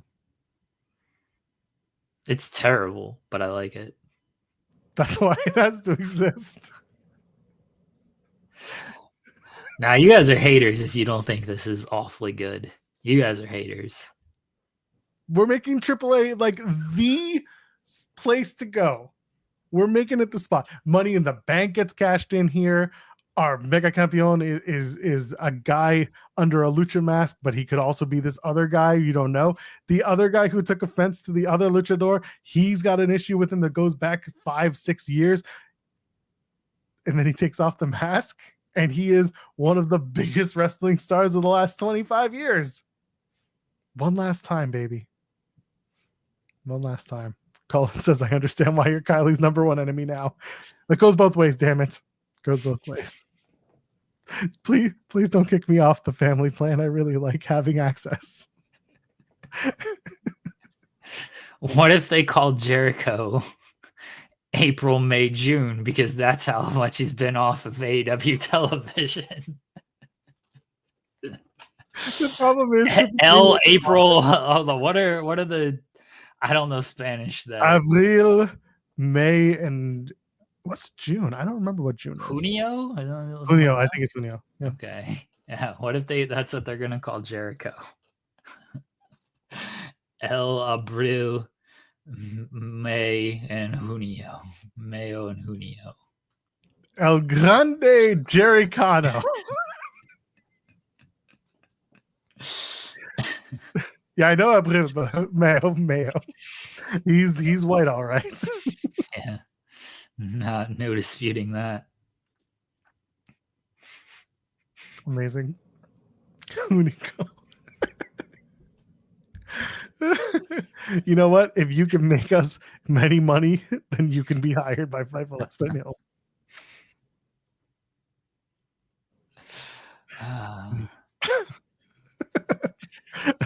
Or be saying, I think Joel's being very insensitive. He says to let people chase their dreams, but my dream is being a hater of people who are more talented and successful than me. You know what? You're absolutely right. Hate evenly. That's all you have to do. Yes, El Grande Canadiano. They're bringing it together. Canadiano. It's El Grande Americano and El Grande Canadiano, and they're working in Mexico, and they're so happy. They're so happy together. The tariffs are gone. Everyone is North America has come together. They actually figured out who the winner is in the border brawl because TNA sure as shit couldn't do it. They chickened out. Yeah. Went even on that. He all even Stevens on a show nobody watched. Even I didn't watch that. Yeah, that show wasn't very good. Like, ah! It's like Real Monsters, but scarier because Jericho's in it. Our Real Monsters was good. It's classic. It was a great show. That's right. Dude holding his eyes. That's great. International four-way tonight actually has four nations. What a concept. Yeah, you had to shoe in Claudio in there just to get the fourth. Well, again, it's not four Americans like TNA was doing. That ruled. And a Canadian. Oh, that was my favorite part. Oh God. See, just give me the WWE pencil for a few months. I'll bring back Truth for you too. How about that? Would that make fans happy? You'll get a lot of love for that. There you go. Look at that. Yeah, that's all you got to do. Bring back Truth. It'll be perfect. Oh, by the way, I'm sorry to rain on your parade. Sunday is Cage of Survival. Oh, I mean, that's fine. I'm not. No offense to GCW, but I ain't putting. Oh, let's go. Brock Nelson has signed a 3-year extension with the Avs. Good news. Yeah, we traded our entire friggin' future for him, and then it looked like he wasn't going to stay, but he is staying on a 3-year deal. All right. Lillian Garcia has announced on Instagram that she will be ring announcer for Worlds Collide. Yes. She will be there. She will not necessarily officially be ring announcing, but she will be there. No, she said she was ring announcing. You did say she's ring announcing? Perfect. Yeah. I thought I missed it. She says it's an honor to make history with them as the ring announcer for this spectacular event. Wonderful. I had missed that part, even though that was the crux of the entire conversation. I wrote the article while we were on air, Joel. I don't know where you're reading this from, but you should try Fightful.com. Well, I am reading it from Fightful Socials. I have just not been able to click on the article yet because nobody moved it over from socials. Well, that's bad on the social team. Here we are. Mariah May has posted a photo that she has of a cake with roses and a congratulations that says, "Congratulations on WWE Mariah." So her name is definitely still Mariah, but for how much longer until we change it? I don't know if it will be Mariah. I think it should be. I was gonna say Tiffany Truth. I'm sold on this Truth idea, and then you just turn all the Truth chants to her. Just go Mariah Truth. Tabitha Truth. Tabitha. Tabitha. Tabby Truth. Tabby. Sure, Tabby. You can't do Tab. How about April, May, June? Stop it. And then they have to explain on the air every week why she's named April, May, June. Because April showers bring May flowers, and June was the month she appeared. Stop it. Mariah Chalamet. But it has to be Adam Sandler doing the introduction every week. No. Mary May. Yeah, what about Trisha Truth? Trisha Truth. Okay. Trish Stratus would have to hand over some rights there. Yeah, I don't know about that. They might do a Trish and Mariah match. Like Trish Stratus and Mariah? Yeah. What are Trish and I talking about? Yeah, you said Trisha for a second, and I was just like, wait a minute. Oh. Yeah, they could do that. That'd be nice. I'm sure Mariah would love that. Mariah's 100% wrestling at that NXT Great American Bash show. She legitimately might headline that show and beat JC Jane for the title. I think you might be onto something. Oh, there it is. Lillian Garcia to serve as ring announcer for WWE and AAA Worlds Collide from our website. Thank you. You're welcome. Doing a great job, social team. Doing a great job. Is that you? No, I didn't do it. I'm not. I mean, I can run social stuff. Sometimes I do, but Yeah, I know. Oh, Mariah Khan. That's Mariah Khan. She's Nick Khan's, oh, no. Nick Okay. Khan's daughter. Nick Khan's cousin. God. Nick Khan's niece. I've got it, Joel. I've got it. We know she's a big Triple H fan, right? Oh no. Mariah Helmsley, because you can't use Levesque. Mariah Helmsley, and she bullies the shit out of Ava. And it is just Triple H getting all his shots in at The Rock through Mariah and Ava. Perfect. That's where they go with it. Listen, once upon a time, I talked about the idea that the GMs of Raw and SmackDown are different variations on Triple H's roles in wrestling. What he wants to be, what he sees himself as, and what he actually is. Middle manager Adam Pearce versus like super badass GM, fuck you everybody, Nick Aldis. Sorry for those who are kid listening. And then yeah, you get Mariah Levesque, and not in this case, Mariah Helmsley. And this is the sticking it to the Rock. She's got $8 in her pocket. What are you going to do about that? She just goes up to Ava and is like, I hear you're thinking about doing Obafemi and Trick Williams as one of these matches. Like, I don't think that match is going to work. You know, I don't know if the fans are really into that. Maybe you should do Oba and, how about Miles Bourne again? I think maybe Miles Bourne should finish his story instead of going back to Trick Williams and Oba. And it's just petty shots at The Rock and his booking. Like, oh, you wanna collect souls? You know, a lot of soul selling around here in NXT. I know you think that like Ethan Page is over here taking smiles and taking throats, larynxes, whatever. But think maybe you should not do that. And we go with Javon Evans as the throning Ethan Page instead of the soul. And then Ethan Page just disappears for a little while. He's just off television for a little while. Just taking shots at The Rock. Why don't you step away for a little bit, Ava? Why don't you? You're not needed in this creative capacity anymore. Love collaborating with you, though. Love collaborating with you. Big collaboration. All right. We've solved it. It's Mariah Helmsley, and this is Triple H's way to be petty towards The Rock and just have her undercut Ava at every turn. Perfect. I'm all about it. This is it. Marvelous Mariah March, Triple M. That's it. That's it. Mark Romero might get a That's fine. It sounds like someone else's problem, not ours. Yeah. Does I she like spit Mark water? Romero. What does she spit? Champagne? Yeah, champagne. She Yeah. comes out with a bottle of champagne and it's expensive champagne. She just, and that's it. She just does the spit. Yeah. Everyone's just like, oh, okay, that's very Would expensive. you prefer that or the fingernail biting? You're a big fan of that, Joel. That's you son of. The second it happened, I thought about you, and that's a problem. She just goes. She could do it. She could pull it off. Why is it her fingernail? Just bites her nails, and off they go. She does. Oh. Problem is, if you do the I almost knocked over my garbage can.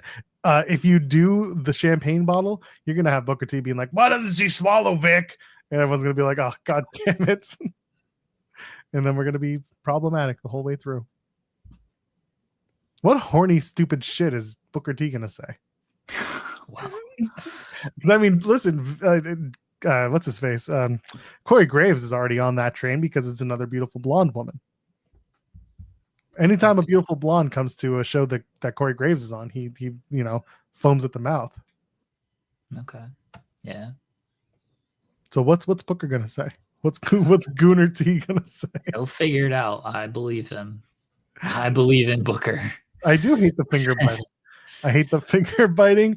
You guys mentioned it yesterday, talking about the Elena Black and Ariel Helwani interview, and I never liked this, and I hope she doesn't do it anymore, but she probably will. Again, if you're gonna bury your old gimmick, maybe bury the emo cry girl too. But anyway, not important. It was a good interview. Everything you guys said, I 100% agree with. But yeah, get rid of the emo cry. It's done. It's over. You moved on. What else do we have to talk about? We got 10 minutes. We got to preview this 4-hour spectacular Fyter Fest, Joel. I thought Fyter Fest. I thought that the 4-hour spectacular was going to be Grand Slam Mexico in 2 weeks. True. Let's take a look, shall we? Fyter Fest. We already went all through this on Monday, so really we can just for some reason you ran through the card on Monday. Because I was being happy with I was happy with the fact that they had so many things promoted in advance. I thought it was good that they were promoting like a full ass show on a Saturday night instead of making it look like they just threw it all together at the last minute. Which, like, the post Double or Nothing show was like that, and that was obviously due to waiting on clearances for certain people who were banged up. It's like, I'm not going to take that away from them, but there are some weeks where it feels like nothing really comes out until 2:30 in the afternoon. And this goes across, like, this goes to WWE too, where we're sitting here, there's one thing announced for SmackDown, and then by 2:30 suddenly there's like 3 more things, and you're like, why couldn't we have this earlier? Why couldn't we just get this out of the way? So I give them credit that Fyter Fest has a loaded card, and there's going to be enough to keep people engaged, and I'm sure more stuff will be added before the end of the day. Maybe. I mean, either that or they're going to have some long ass matches. The 4-way is going to go long, that's for sure. Yeah, but still a 4-hour show. Like, you got to have, I would say you'd want probably 6 to 7 matches for this long a show.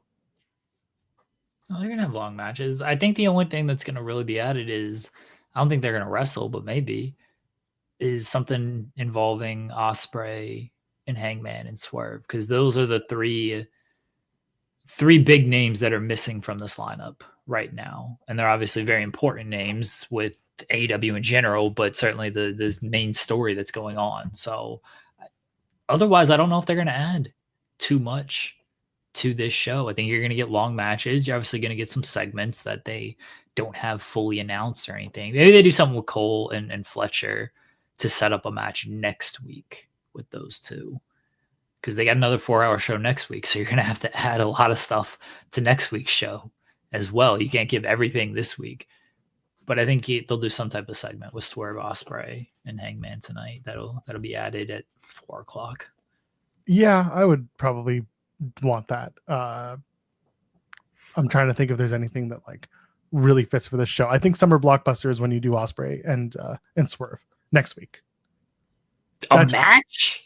Yeah, I would do that match next week. I know SP3 is pushing for that to be all in, but I would do Swerve and Ospreay next week. Are you on drugs? Yes. Okay. Yeah, the match. I would do something this week to set it up. They're clearly moving to a collision course. They want to have Summer Blockbuster be a big event. I would put it on. I would do it there. I think that the story of Hangman going after the title should not have Osprey and Swerve and their problems in the way. These two should fight. The mutual respect is there out of the fight. And then we go to All In Texas, where they don't hate each other, but they respect you. Sorry, they don't like each other, but they respect each other enough to understand what the point is. And then you could do, people are saying Swerve and Hangman and the Young Bucks at All In. Yeah, you could do it there. Wait, what are you doing, Hangman? Hangman's facing John Moxley at All In. Swerve, not Hangman. Yeah, Swerve and Osprey. Swerve and Osprey is what I meant. Okay. Sorry, because I saw Swerve, Hangman, Swerve. Yeah, no, I meant, you know what I meant. I meant Swerve and Osprey and the Young Bucks at All In. Hangman has a title match. I know. Sorry, I misspoke. Hangman was different. But yes, I would do Swerve and Osprey next week so that they could blow off their problem and then move on to All In and the story with Hangman.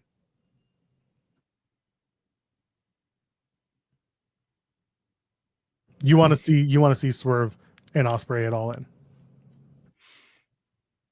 I'm not putting Swerve and Osprey on. I know it's not quite 1 week build.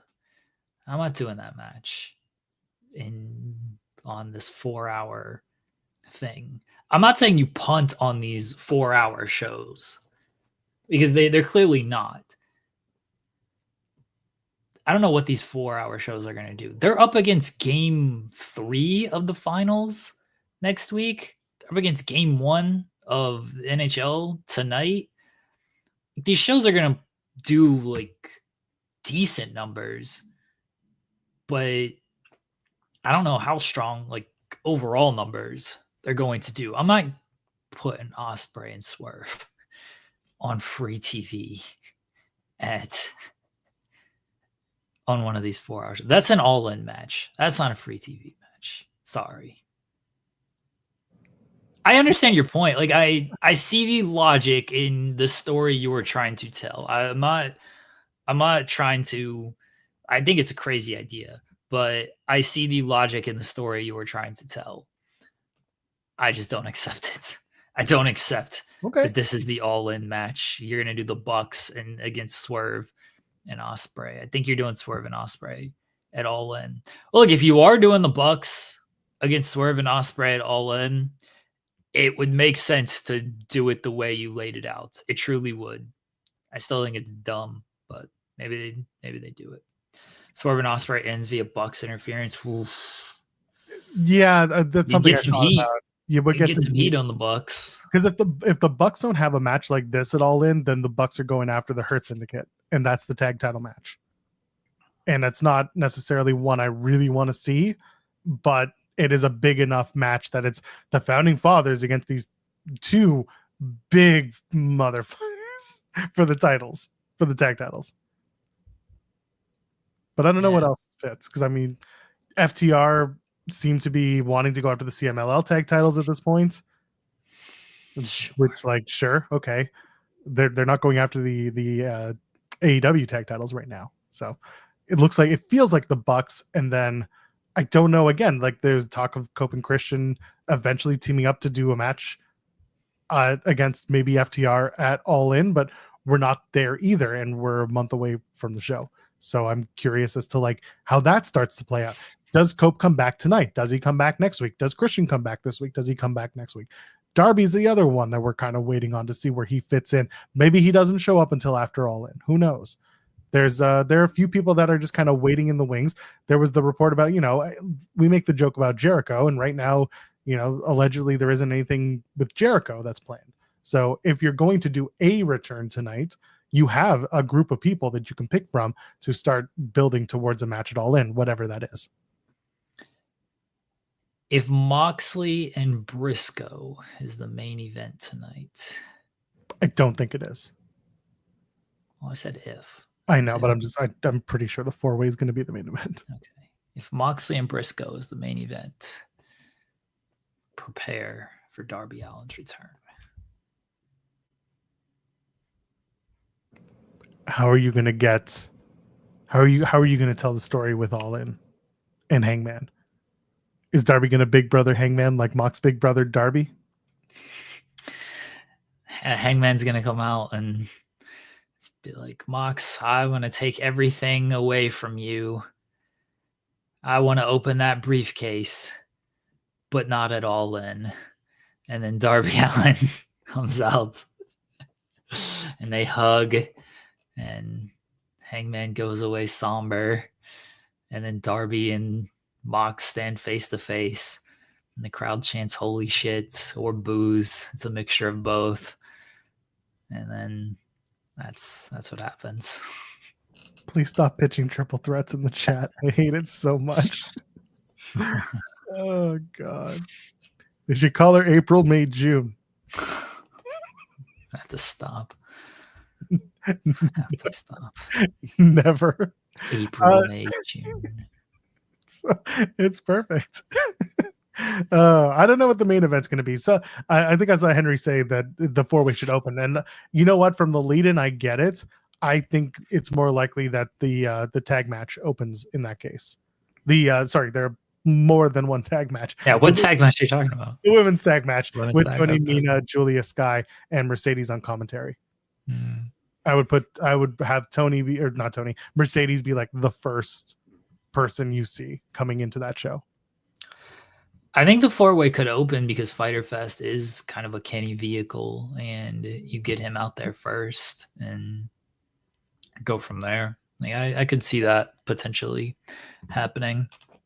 And then Mox and Briscoe is the main event. And I don't know if it's going to be a Darby return, but something's taking a hit at midnight. It is like, this is going to be a long show to hold people's attention for 4 hours. And I assume the viewership is going to drop throughout the show, which is not uncommon in general for wrestling shows, but to hold all the way to midnight is going to be a lot.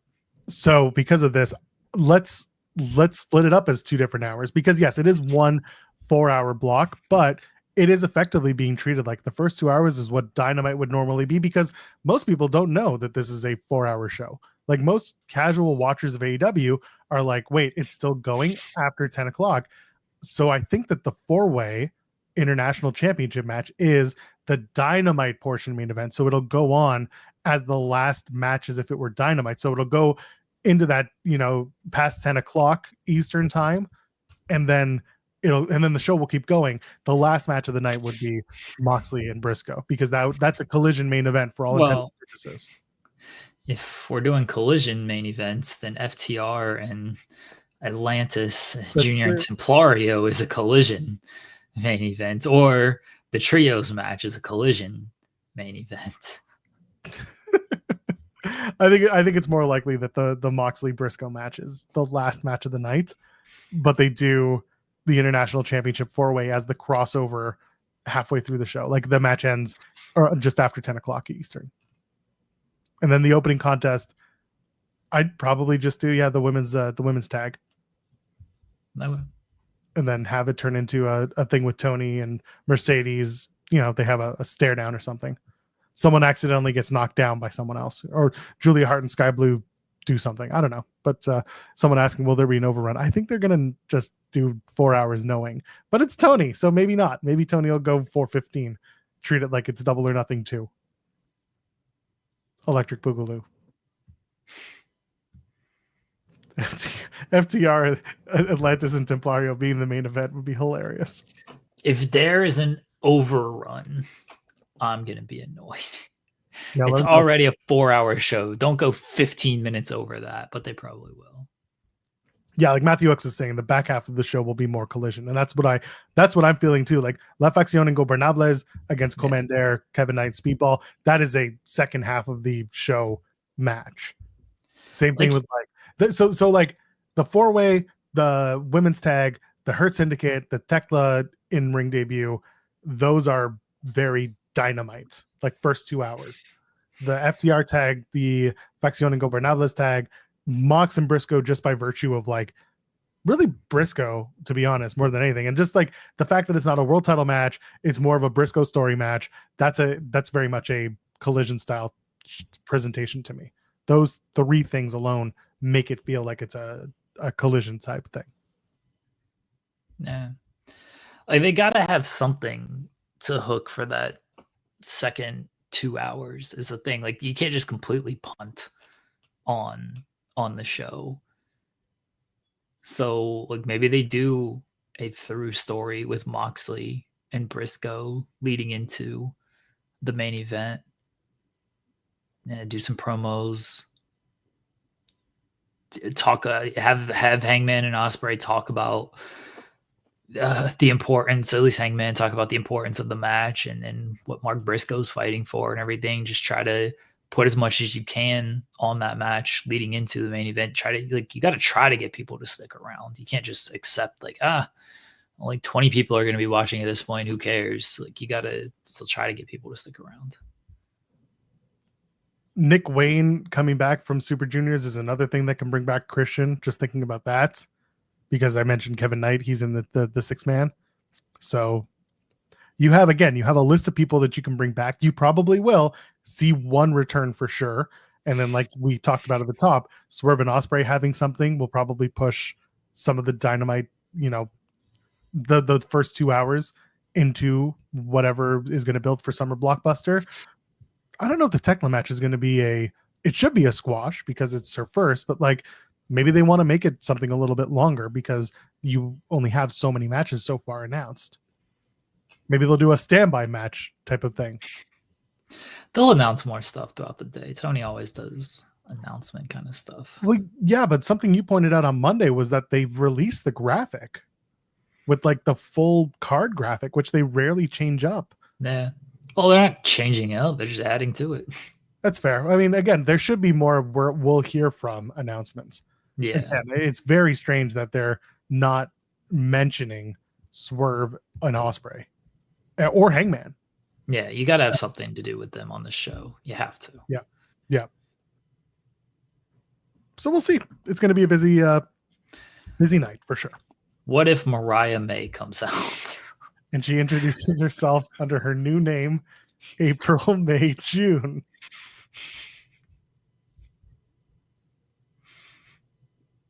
Jericho comes out wearing a Penta mask. Hear me out. Man, imagine if Chris Jericho returns on this show. I wouldn't be surprised. I wouldn't be shocked. But again, you have other people with like potential all-in Texas matches that need to start getting built. We find out that April, May, June has 2 contracts. Oh, we'll see. I don't think Eddie's ready yet. I think when Eddie Kingston gave the PW Insider interview and said I'm not anywhere near ready, and people said, "Oh, he could be faking out," and then he didn't. I think that was him being honest and just saying, "I got time to go." Well, we'll see when Eddie comes back. I hope he doesn't rush it, but I hope he's ready when he's ready. Do we need a build? AEW doesn't tell stories. That's true. That's very true. Don't forget, there are never any stories. They just kind of show up. They just kind of happen. Did I get where's my Tekla full video? Video? They might do one. They probably will actually. Yeah. What do you think of the one they did for Stephanie Vaquera on Monday? Like it was good. I understand why they do that kind of stuff, but like SP3 and I talked about, it's like she's been on Raw before. She's been the NXT Women's Champion. Feels like most of the audience knows her. Is this a necessary thing? But WWE loves doing that stuff of like they treat you as if sometimes it's like your first time watching. And based on the numbers, ain't a lot of first time people watching. It's a lot of people that aren't watching anymore. And you're just getting the same audience that has been watching. And that's it. That is true. I thought it was fine. I didn't like. I think it felt a little try-hardy, but also they've got a new star to make. So this is how you do it. And then putting her up with Rhea Ripley was a good move, especially because a lot of people think that Vaquer is to their liking, physically appealing, and of course people get real weird about mommy. So thought it was good. That's why it was the thumbnail, because we knew what the thirsty people wanted. Anyway, we got a super chat from Louis. Swerve, Osprey, and No, I'm serious. I'm dead serious. The MVP of the NBA. Yeah, I'm not making this up. For AEW Rampage, ladies and gentlemen, the Greek Freak, Giannis Antetokounmpo. Let's go. he was so excited. He's free. He's free, so he could be there. You never know. Free to sign in Toronto and get an AEW Raptors jersey in the fall. Yeah. Hashtag Greek. Do you think Jokic will be at the show tonight? They're in Denver. They should have Jokic show up. There may be some invitations sent out. Who knows? I'm just a guy who watches wrestling, Jeremy. I don't think Jokic knows the first thing about wrestling. Although it'd be hilarious if he did. Jokic just talking about like, yeah, big Sky Blue fan. I couldn't believe that it had been over 300 days. I watched that match and I was on bated breath. I couldn't believe it. It's exactly it. What was happening inside TK's body when he was saying He was excited, man. Let He that was. man live. He was pumped to get Giannis let's go on the show. I get it. I would be the same. Rare Beast asking, can we get an Eddie Kingston commentary run while he recovers? I don't want anyone who's injured to start making trips again after what we saw with Adam Cole. Because Cole was coming out doing TV, and that was kind of delaying his own recovery. So I'm happier that they stay home and they focus on recovery, and maybe if they want to remote in for something, I think that would be fun. But otherwise, just hang out, just chill out, get yourself right, so you can come back and tear up and address your enemies. Anything else? Didn't you want to mention Wardlow? Yeah, I mean, kind of in a good news story, Wardlow's okay. That's really what it comes down to. Wardlow is okay. He's not injured anymore. He was injured. According to Fightful Select, Wardlow last appeared on AEW TV March 2024 in a triple threat match against Samoa Joe. 1 year later, Fightful Select reported that Wardlow was backstage at AEW Revolution, but he wasn't planned for the show, and now we have some filling in of the gaps. Wardlow suffered what was believed to be a labrum injury in the spring of 24. Some point during the hiatus, he was also involved in a car accident. It was made clear to us that the car accident didn't cause the injury, but it made it worse. Wardlow also landed what is said to be a, quote, very appropriate and special television role in the earlier part of 2025. Since then, he's been cleared to return to the ring, and when he met with Tony Khan, everyone agreed that it wouldn't serve anyone well for Wardlow to just be brought back briefly just to be taken off of TV again. So it feels and it looks like Wardlow's fine, he got a good gig, and he'll be back when he can be a full-time presented wrestler, which is good news. Glad to see that he's back healthy and cleared and finding success outside of wrestling in an actor role. Yeah, good on Wardlow. Hopefully he's back sooner rather than later. And I don't know what it looks like when he does return, but he will hopefully return at some point. They just put him back with MJF. That's their idea. We Wardlow people. What if he joins the learning tree? No, he'll be the big stump. Oh, big news coming out of TNA just now. That's Introducing not true at all. free Impact Summer. Watch the TNA Impact Encore presentation for free Fridays at 6 p.m. Eastern on YouTube, only for a limited time. Okay. Huge news, okay? Huge. Why don't you start your shows at 6 p.m. Eastern? That would be fantastic. That would be nice. That would be amazing. Anyway, everybody go watch. Wardlow comes back as April to June. That's how long he's been out for. Perfect. But it's a whole year though. He's been out since April of last year. Oh, It's fine. Nobody needs to know the he's time. out since March, hasn't he? When was Wardlow's last match? Yes, March. I was correct. March 2024. Big Business was his last match. Wardlow comes back as March year June. June. It would be March, June. Just March June. You should meet his sister, April. Gotta stop. No. March to 4 June.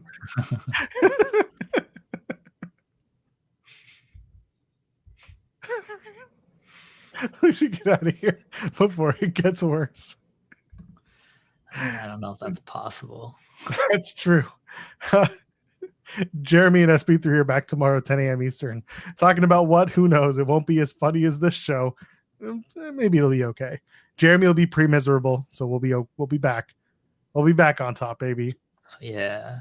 I'm not gonna be in a good mood tomorrow. I won't. Basically, I'm not gonna be in a good mood.